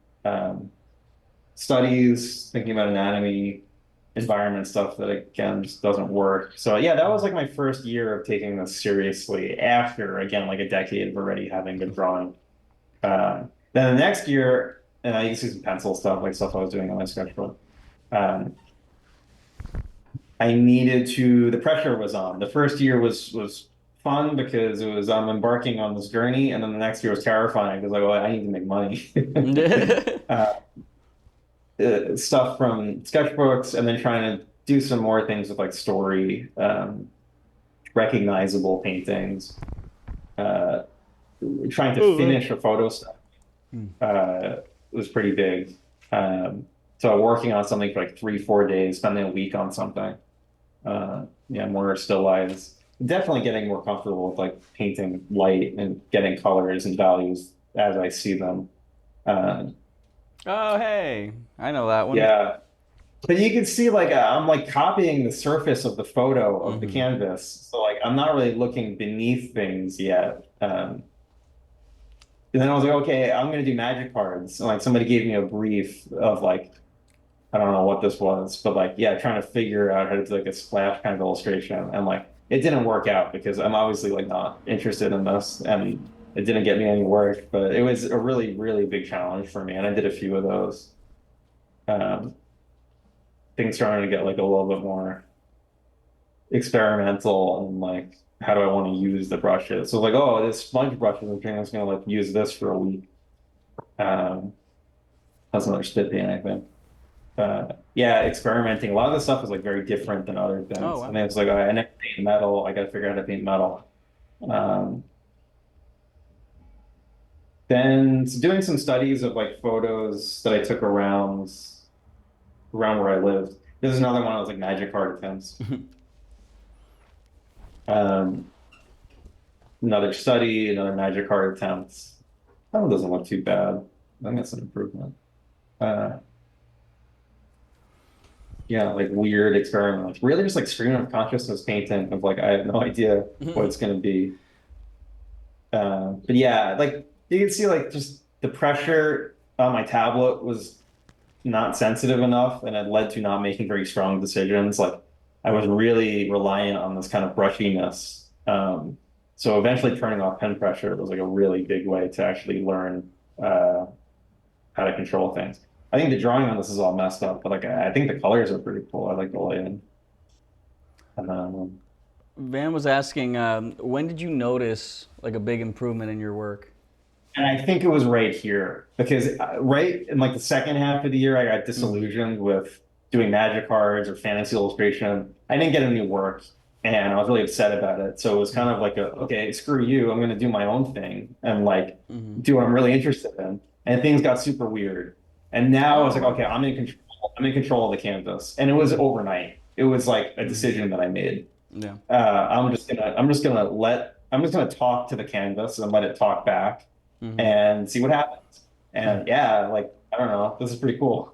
Yeah. um, it's some evenness and like how things are arranged that I couldn't figure out how to get rid of. But yeah, like just I think like here I was like, okay, how do I project patterns into perspective? And I got the perspective completely wrong. I like put the vanishing points in the wrong place, but there's some interesting things again like happening. I think this is from imagination again of like I don't know. Yeah, it's just like a weirdness and experimentation that I think makes everything from this point on look a lot more interesting. Um, yeah, like designing abstractly in perspective and trying to do different materials. I think this is pretty cool. It started out as like an sorrow head study on my desk, and I just like expanded it and thought I could kind of make some more composition. And expanded it even more. I kind of made it even more of a composition. Um, Doing studies, experimenting with like surface a little bit, digitally, like different layer modes and stuff. And really just like trying to be totally present with the painting and just abstractly, yeah, paint. And some more still lives, more like, yeah, let's do weird shit really should be a class. I Yeah. think that'd be a great class. I think that's Um, like, sorry, go ahead. no, I'm just gonna keep going with No, I this. was just gonna say, like, I think like that's like the process of like maturing or like growing up or like becoming comfortable with yourself is like just finally revealing how fucking weird you are. Like, you know what I mean? It's like because people do so much to like try to hide that, but ultimately that's like the thing that kind of like makes you like like happy. You know, it's like everyone has all these like niche interests and like these weird like quirks and stuff. Yeah. Somebody said, how long will these studies typically take you around this time? Usually, like a study would take a day, and if I were to finish a study, it would be 2 days. And some of them I would spend like 3 or 4 days on, and it was really hard for me to do anything longer than that. And stuff like this is like I would have this idea, and like sometimes I would spend weeks on one thing and would just go off in a bunch of different directions because I didn't have the finished idea in my head, and I didn't know what to do. But the exploration was really valuable. So. Yeah, playing with like the mixer brush here, totally from imagination, um, more still lives. And yeah, the values are getting like more controlled, less contrasty, so I could put like more information into stuff. Um, Oh, cool. yeah, that was in a different room, so it's like totally different lighting from the other side. And there's a really old Mac here, one of those with the, the iMacs with the screen that you can move around. Yeah. And someone was asking how long, like how many hours in were you putting in during like a day? It depends. Some days I would do like the full 7 hour workday, and some Hmm. days I would just watch like interviews or Yeah. tutorials. It depends. Like if I had the energy for the day, I would put a full day in. Sometimes staying up all night also, and I wouldn't recommend it. Hmm. A few days of doing that when I was younger. I was like 23. I could do it. I can't absolutely cannot do that anymore. Yeah. So I really had to figure out how do I make it work without having to stay up all night because Yeah. it's not sustainable. And Melissa asked, "Did you do all these studies by yourself slash with no instruction? I think my biggest struggle is that I'm learning solo from home." Yeah, vast majority of this was just me experimenting and figuring stuff out. I did a 3 or 4 week mentorship with Thomas Scholes, and that helped. Can't remember when it was. I don't know if this was before that. But that helped to kind of solidify kind of the weirder, more abstract direction that I was going. That it's like a good thing to do. Um, I think it was before this. And then I did one with Craig Mullins, but that was later. Oh, the colors are all weird on this. But yeah, I was trying to like finish stuff, make Yeah. something finished. Um, I think I tried to finish that older piece. But again, it's like I didn't understand contrast enough to know like everything is just way too contrasty.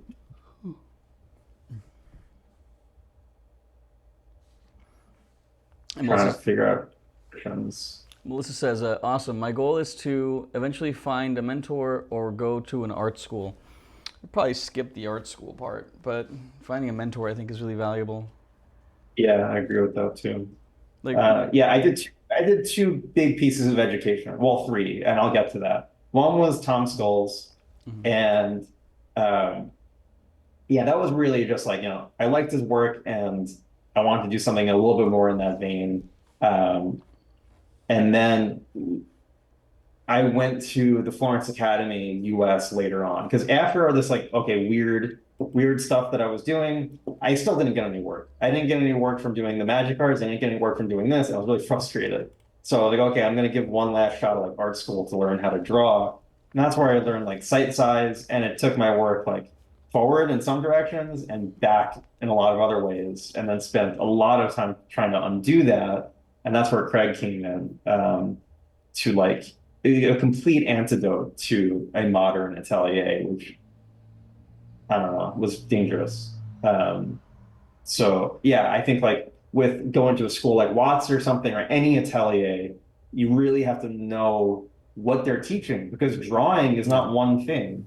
There's no, like, if you read, for example, Scott Robertson's book, How to Draw, that's a very different form of drawing. It's like industrial design, basically, versus you go to an atelier that is going to teach you sight size, which doesn't help for any of that. Or if you go to a concept artist, they're all completely different types of drawing. So yeah, it's just, if something's very expensive, it's a shame to go through, say, 3 or 4 years having really changed your artistic identity, but then you're stuck there with those limited tools for what you really wanted to do. And it's tough because you don't know that Yeah. as somebody just you don't know what they're offering. What someone So said I didn't know Devin finished FAA too. You didn't go through the whole program though, did you? no, I did 3 months, and it Mm-hmm. changed the way that I draw for years. So Mm-hmm. it's really, you really got to be careful. Yeah. Yeah, they're trying to figure out how to finish this goddamn pirate painting. I spent months on it. I didn't know how to finish anything. It was so frustrating. Yeah, I tried yeah. to do like poetry with one of my friends, and like I just didn't know how to draw enough to like put that information in. Uh, this was like there's variations of basically all the paintings that I did of like there's another variation of Yeah. just experimenting, like not letting something stay. It's like, oh, it's done. I'm gonna go back into it and like yeah. Um, more still lives. I often like build stuff up in layers, like let me do the background and then put this on top. It's kind of like a, I guess, an oil painting way to do things. We don't necessarily have to do that in oils or in, but this, I guess, would be like you do the background, you let it dry, you do the thing on top of it. Mm. I like this one. I think this is like nicely compressed. That's pretty satisfying right there. I took a screenshot of Photoshop and like pasted it in my model. You can see I'm like really experimenting with how I'm compressing the information that I'm seeing at this point. But I was pretty depressed. Like I wasn't getting any work. I moved out of my parents' place and was trying and failing to pay for my own apartment in some months. So like, yeah, I was pretty frustrated. Do you cover these topics in understanding value? Compression feels beyond you right now. Yes, that's entirely what that class is about. And also, like, Ramon and I were talking about doing a joint class possibly this summer. So we're thinking of like having it be a complete fundamentals class, like basically all of this stuff be how everything is the same. So yeah, my class goes over this, and if you want to have Ramon in the mix, we're going to be doing one together coming up. And if you want any direct feedback too, I think after that, I'm going to be opening up mentorships again, probably after the summer.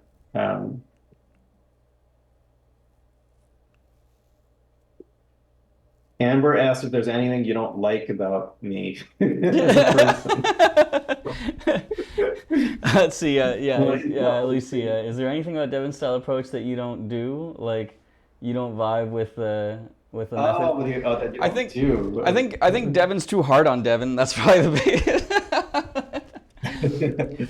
No, I think the way that we work is pretty similar, actually. I mean, that's also like part of like why we're friends. Like, I think we have like a lot of like Yeah, shared interests like along because we met through like drawing and painting. sorry, go on. No. Go ahead. Go ahead. I was going to say, I think the way that we think about things in very similar ways, but we Yeah. come up with a different vocabulary to explain the same things through our like individual, Yeah. orientation. Yeah, but I don't know. I feel like because it's not like we pre-plan this stuff, but we end up agreeing about pretty much everything. So it's like, Yeah. but it's not like it's not really particularly calculated. Um, I'd say that maybe like we. I think one thing that I really like about like working with Devin too is that we have like complementary like sort of like interests also. Like, for example, as far as like conceptualizing like like color and like value strategies and that sort of thing, like I am interested in that only sort of like in the simplest terms like for my work. But like if I and I paint from like observation a lot of the time, or like I'll have like like I'll build a thing, etc. But if I want someone to have like a more advanced understanding of like materials, like I'll just send them to Devin. It's like And Yeah, and if I want to teach somebody, figure drawing or like construction or gesture, like, I'm gonna say study with Ramon. The teaching is compatible, but got yeah. different focuses. I hope that's not a rude question, but you ever consider payment plans for classes? Yeah, that's set up on the website. There is a way with Afterpay. I think it's US only now. I'm looking into like how to do it for other countries, but if you're in the US, you can do a payment plan. Oh, that's so sick. So Emmanuel said, thanks guys for these. I've listened to Ramon's workshop, the one uploaded to YouTube, multiple times while at the gym. So entertaining and full of good info. That is so sick. I love that. Just like someone's like doing like squats or deadlifts and they're listening to like our last like talk. Oh, that's awesome. So this is interesting. You can see like I took this and then spent another day on it and just completely changed the vibe. This is Oh, like wow. a lot more, and then we're suddenly in like Soviet land. Yeah. So yeah, it's like trying stuff. What I just completely changed the vibe of this. And you can see like these are all pretty much loud. This is so different to this. I was like, okay, I actually like this and tried to take this further. Really struggling with like finishing things again. And then I was like, okay, this is totally different. What if I try different value structure? I actually think it's pretty cool. Yeah, just really a lot of experimenting. Just sketch from imagination. I think that's it for this year. What was this year? 2015, 2016. 2017, more sketches, stuff, some sketchbook stuff, stuff from life. This is when I started to understand compression a lot more. And the drawing is kind of weird, but I'm trying to not paint what I see and make my own budget that I'm fitting information into and then trying to design with it.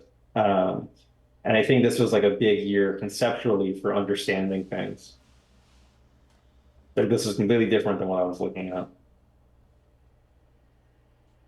at. Uh, Trying to different camera angles, fitting stuff in perspective, constructing. Um, yeah, this is pretty cool.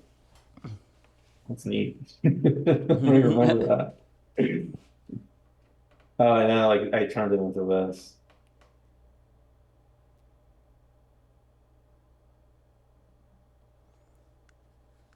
Amber Square says, dance. do you guys think there's ground to break or try new things to learn simply by switching mediums, like going traditional can teach you different things? Um, I personally don't, like, not intrinsically. Like, I think you can make the same decisions and all that. I do think that, like, you might have hang-ups about a certain medium, and sometimes the easiest way to, get rid of those hang-ups is to switch. So like for me, like when I was doing a lot of like, or even now, like when I do like a lot of like acrylic painting, it's like you don't have the same baggage that you do with oil painting, where it's like, oh, what would Rembrandt do? You're just like, these are acrylics, whatever. Like let me just. It's kind of like what Kuba had mentioned like earlier, like gathering up all these references of all these artists and trying to make something like that, versus just like, I like this thing. I'm going to try Yeah. to capture this thing. And that's what I like whenever I woke up and I saw something inspiring, I just had to deconstruct it and figure out how it worked. And that's Yeah. where a lot of those studies. Yeah. As a struggling artist, how do you even afford a mentorship? How long do they last? The ones I do are 5 weeks. There are mentorships that are actually group mentorships. I think a mentorship means one-on-one. I think mentorship should be like you and somebody else as opposed to a group because you can really get into things like I think of it as like really concentrated art school. And if it's an artist that you like and admire, it really is an investment for either your career or just your artistic practice in the future. Because the two mentorships that I did, one with Thomas Scholes, one with Craig Mullins, they were really important. And they weren't immediately obvious what I learned from them. It's stuff that I unpacked over months and years after that.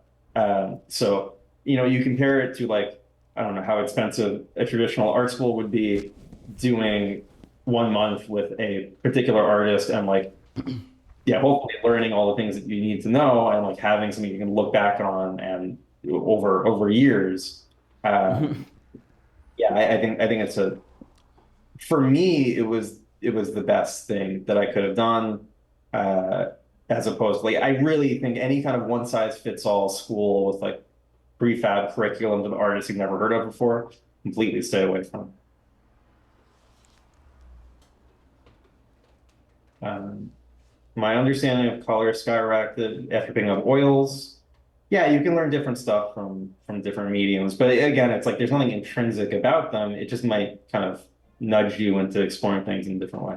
How does a mentorship look like? Can you have a rundown of what happens? Yeah, so if somebody does a mentorship with me, I send kind of like an initial questionnaire that's pretty open-ended, basically like asking your art journey and what you want to do, basically. And the first section is usually kind of going over that and coming up with a plan. First section is like the plan. And then there's usually a mix of like very technical things if they're related to what your plan is. And also there's a lot of usually mental things that go into making art. And again, like I said, like when my work got kind of weird and experimental, it was just a decision that I made. Like I didn't really learn anything differently, but I kind of allowed myself to do that. So a lot of it is that. But yeah, they're so useful because it is individual, and I really like doing mentorships because I like sitting down with somebody and figuring out how I can help them specifically. It's a little bit harder for me in a group class, like make this, uh, you know, valuable for everybody coming at them from different things. Having said that, a lot of mentorships often go over the same things. Like I said, like everybody deals with the contrast thing. So like Yeah. you focus on the big principles that apply to everybody. That's why I think group classes do work, but you can't really get into a lot of the more specific kind of mental stuff. Um,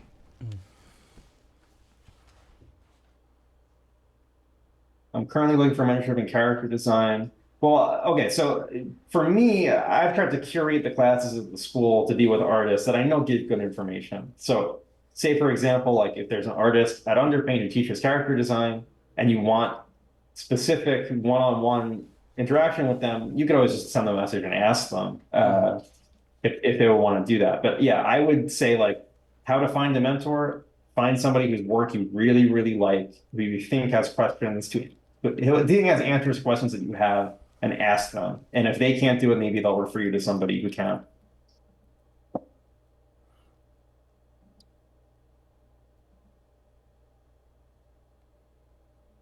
Tips on digital brushwork.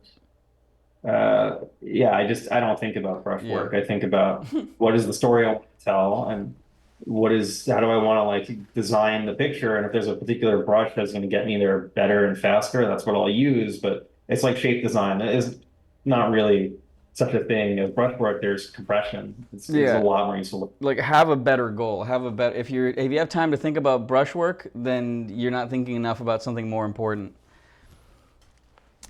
Let's see, and Melissa says, I Are think. Oh, sorry. Go ahead. are your mentorships closed or smoothly booked? I'm taking a break right now to do freelance. So right now they're closed. Do freelance and work on the school. But yeah, I'm going to open them up again probably after the summer. And I used to have a wait list, but it got really unmanageable. So now when seats open up, it's just first come, first serve, and I'll send like an announcement about it. So yeah, there's no wait list or anything at least anymore. Yeah, Melissa said, I think we are shy to reach out to big artists. Yeah, just do it. Like artists are like some of the least intimidating people. Like they're just a bunch of big nerds, all of them. So it's like reach out. If they say no, then you're just back to where you started. It's not, and it's like, if you do it via email, it just doesn't matter. I used to do that a lot when I was like in college. Like if I had a question, I would just reach out to somebody, and a lot of times they would answer. You just have to be okay with the fact that maybe they won't reply or they'll take a long time. Yeah, But sometimes they don't. I've had like the majority of very good experiences when I yeah, have done that. yeah, It's very rare to have a bad experience with that. mm-hmm. Usually, if you don't get a response 99% of the time, it's just because they looked at it and they said, "I'm really busy right now. I'm going to get this later," and then they Yeah. forgot. So yeah, that's personal.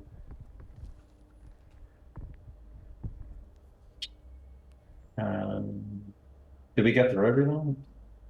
I think we might have. Cause this last one's just a comment. Let's see. I feel like I have to get my shit.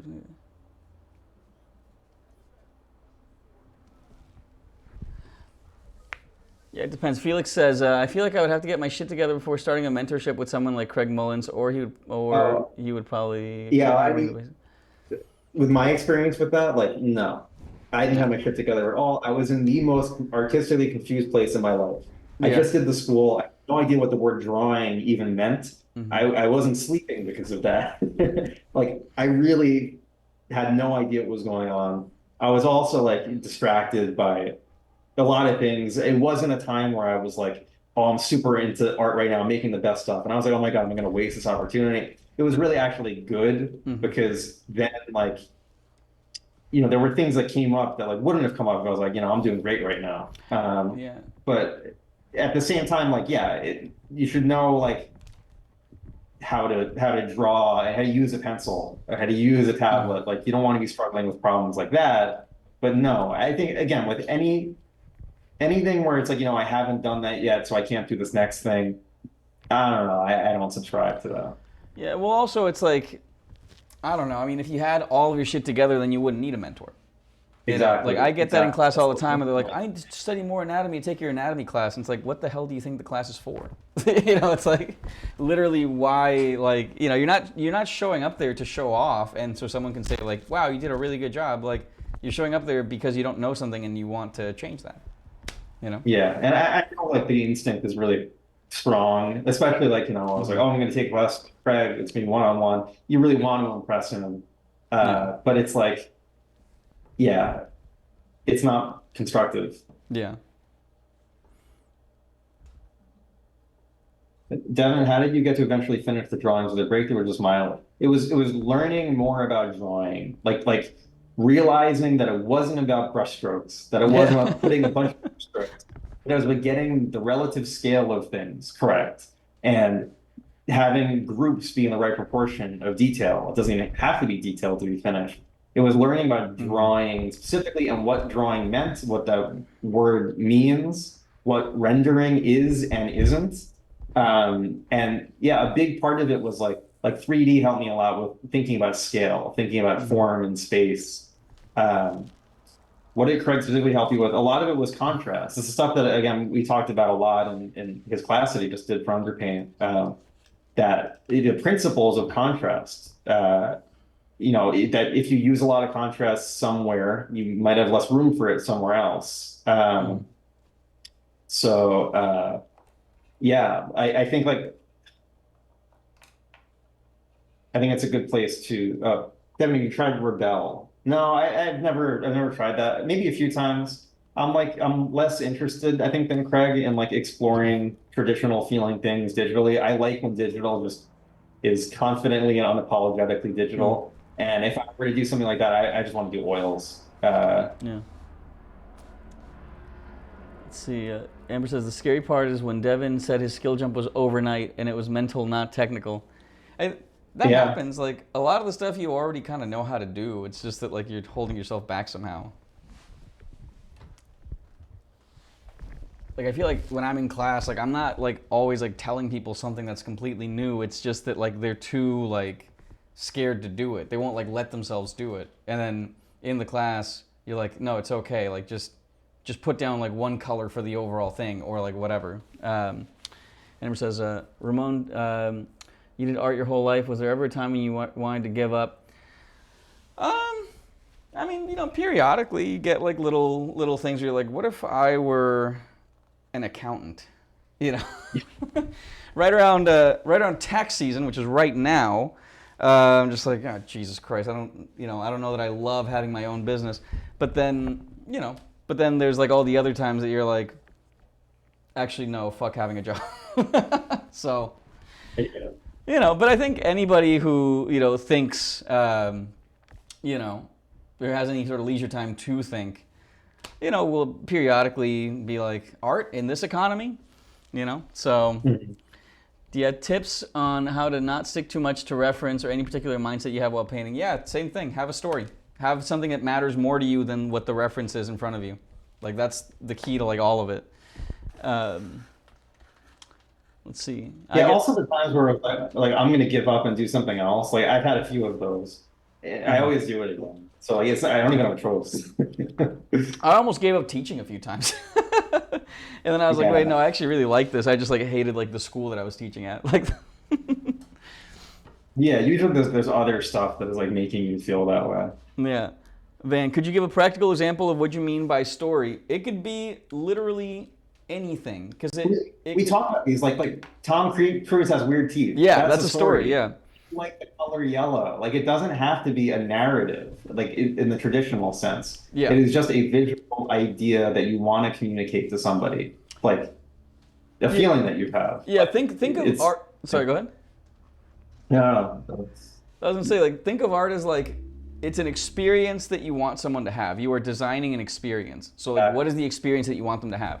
It could be a haunted house. It could be a sandwich. It could be, a painting or whatever. But it's like, what is the person trying to, like, what do you want them to feel? He says, seems very abstract in nature. Well, everything that you experience is like a story about something. Like, yeah, like the sun is yellow is like a story. Having different shades of yellow in something is a story. The same as so like Romeo and Juliet is a story. yeah, in that sense, it's like it's not that abstract. Like we're so used Yeah. to thinking about stories in that way, or even just like saying to somebody like, I'm tired or something. Like you're communicating something. You're just doing something like that visually. When you're a teacher and you're doing just like the cubes or anatomical diagrams, then you're storing it. Well, not necessarily, because you always want to be thinking about how could you apply this. So say if it's a Yeah. mentorship, it's like, well, somebody says that they want to do a particular thing, and it's like, well, maybe cubes are not going to help them do that in that Yeah. instance. Like again, the teaching and fundamentals are not a one size fits all thing. This is something that you make the attempt first. Like, okay, going back to I'm tired. As a baby, you Yeah. cry. Yeah. Like you're not doing a great job of saying it, but like whoever needs to know is probably picking up on something's wrong. There's only a few things it could be. And eventually you land, okay, they're probably tired. And as you Yeah. grow up, you get the tools to communicate that more clearly.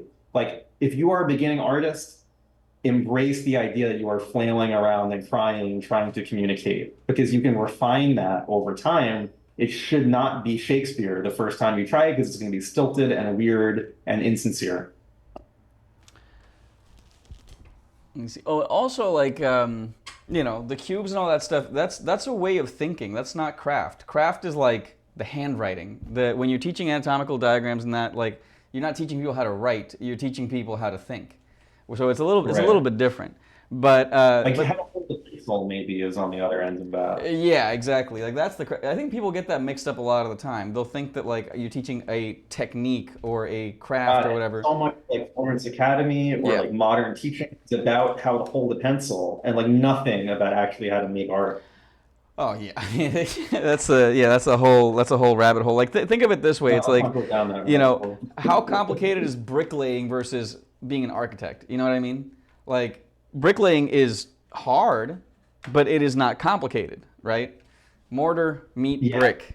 You know? And also if you like I got into this, if you are just doing photo studies every day, you're just laying bricks Yeah. and not designing a building. And you need to practice designing a building if you want to communicate something. Yeah.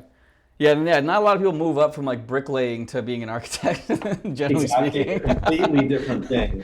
And it's easier, I don't know, no shade against bricklayers, but it's easier to kind of turn your brain off and go through the motions of like, yeah, of doing that than actually designing. Yeah.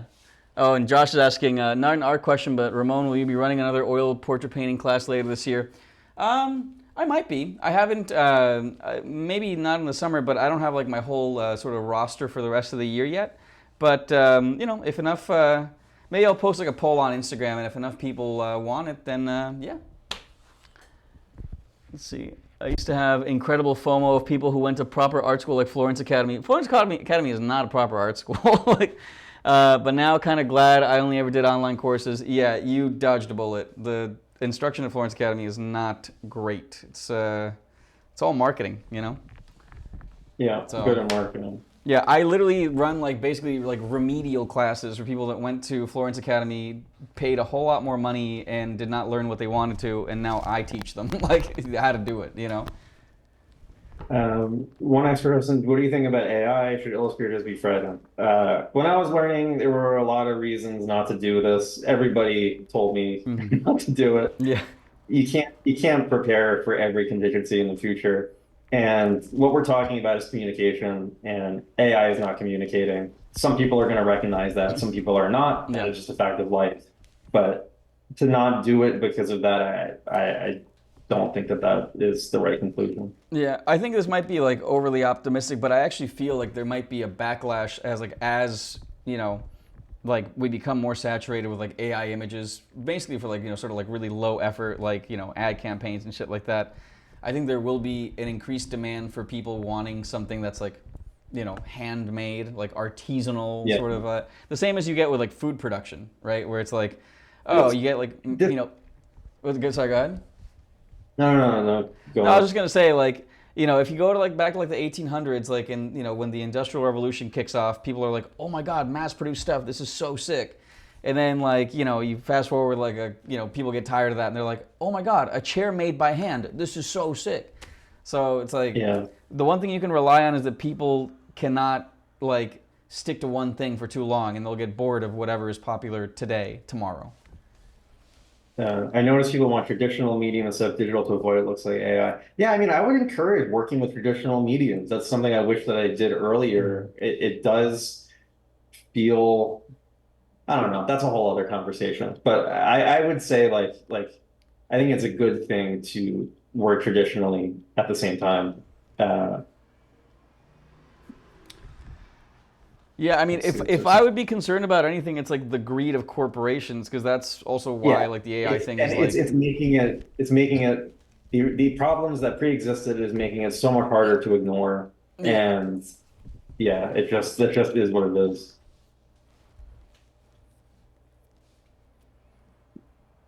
Richard Williams talks about in the animator survival kit. Oh, that's interesting. The good professionals persist through the changes.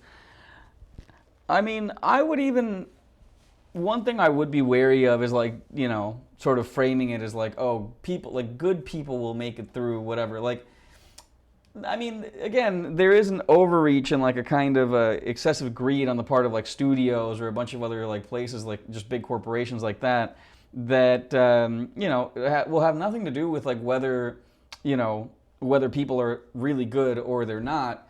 It's just that like, listen, like for a lot of these people that are out to like just make money, it was never about the art being good. If the art was good, that was just Yeah, kind of no. incidental. That was an accident, That's you know? why that's why if your goal is to like learn a house style somewhere, I think it might not be the best thing in the long run because they were never interested. Like you don't want to become a Yeah. cog in their machine. I would Yeah. recommend is to figure out how to make a living outside of the system. Then you can be the one in charge. Yeah. And I think like as companies kind of cannibalize themselves in the race to the bottom with AI, new stuff is going to rise up, and it's an opportunity to Yeah. make something sincere and interesting, so that through their short-sighted greed, there is an opportunity Yeah. there.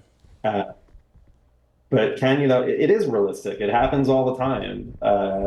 Like I don't know, you're not going to become Blizzard Entertainment overnight, but like I don't know. I think it's very possible to make a living outside of Mhm.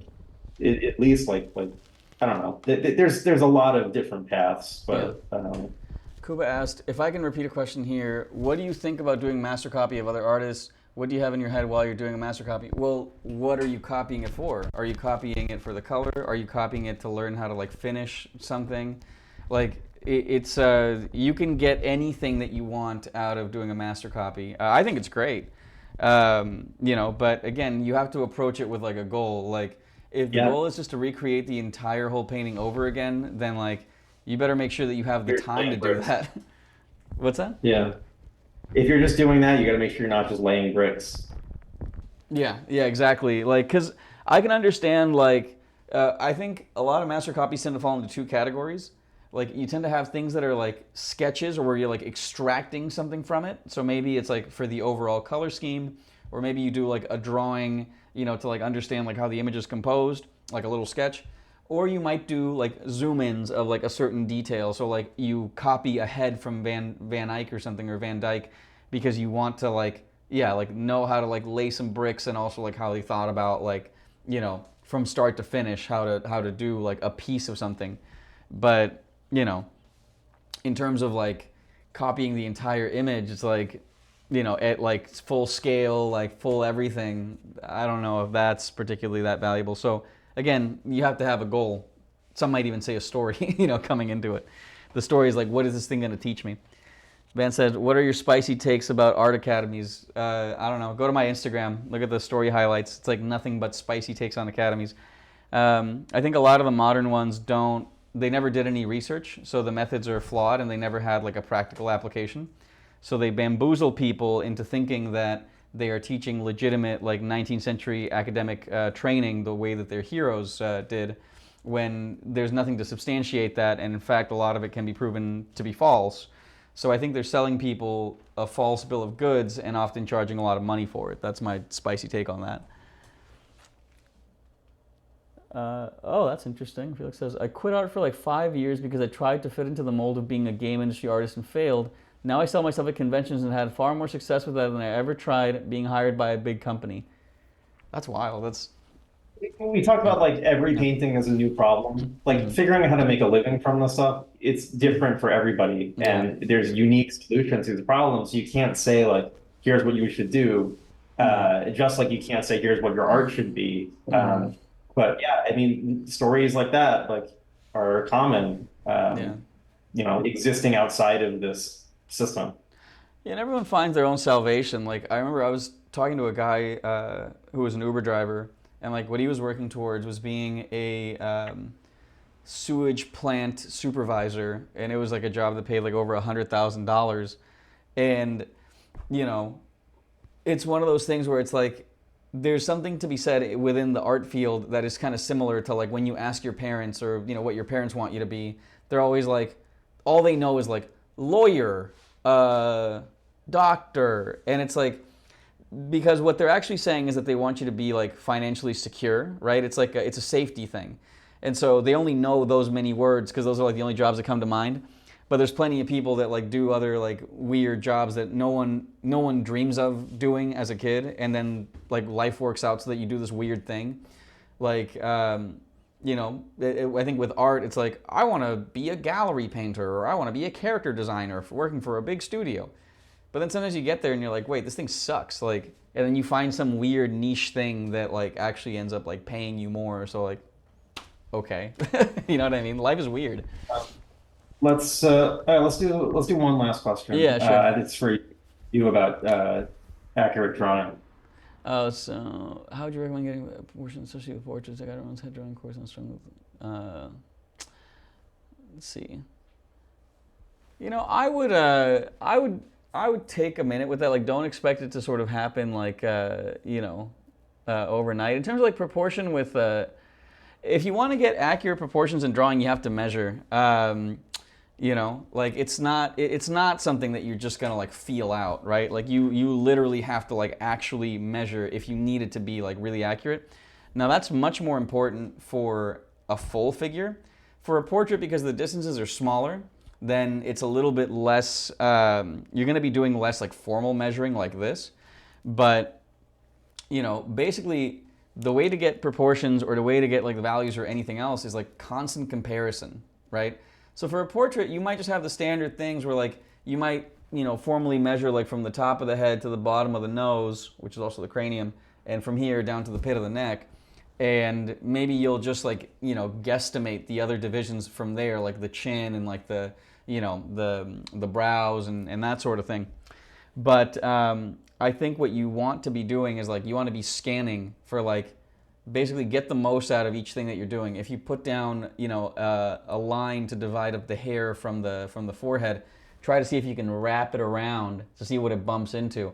The more you try to draw things completely rather than as little parts, the more you see how things bump into each other, the better things will fit together like a puzzle. So that's what I would try to do, Josh. And with the other stuff, just sort of like take your time, be patient. And if you get really stuck, then you can send me like a DM on Instagram. Okay. Somebody asked, does dude learning structure help compared to visual measuring? And they're both two sides of the same coin. Yeah.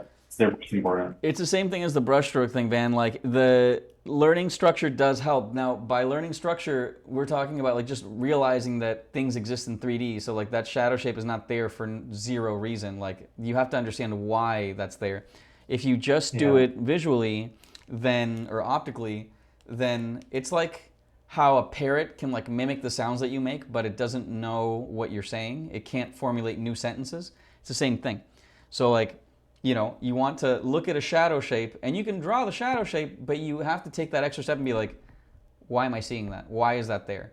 If you start to connect the dots, like then you'll actually profit from it. You'll actually get something valuable out of it. But if you try to just do, you know, just copy the thing, then, you know, I mean, again, you can, this is like the example I always give. It's like, imagine that you have a text in like a language that you don't speak. I don't know, like ancient Sumerian or something, right? And you copy the way the symbols look. You can do that, but you're not going to learn anything about how, like, what it says, right? And you're not going to be able to formulate new sentences, etc.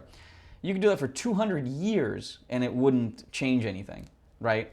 So it's like the way that you go about the process does matter. Not all sort of approaches are made equal when it comes to that.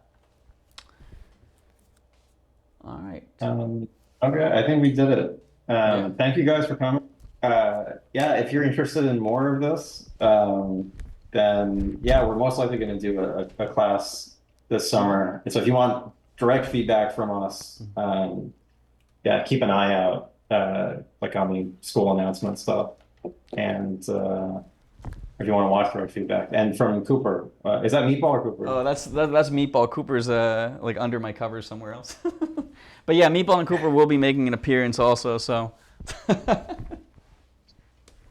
right, thank you guys. Yeah, we'll do more of these. Like somebody mentioned, Adrian Bush. Yeah, we'll make that happen. Oh, look at that! You guys got a meow out of Meatball. So, all right, say goodbye, Meatball. Oh, he's looking.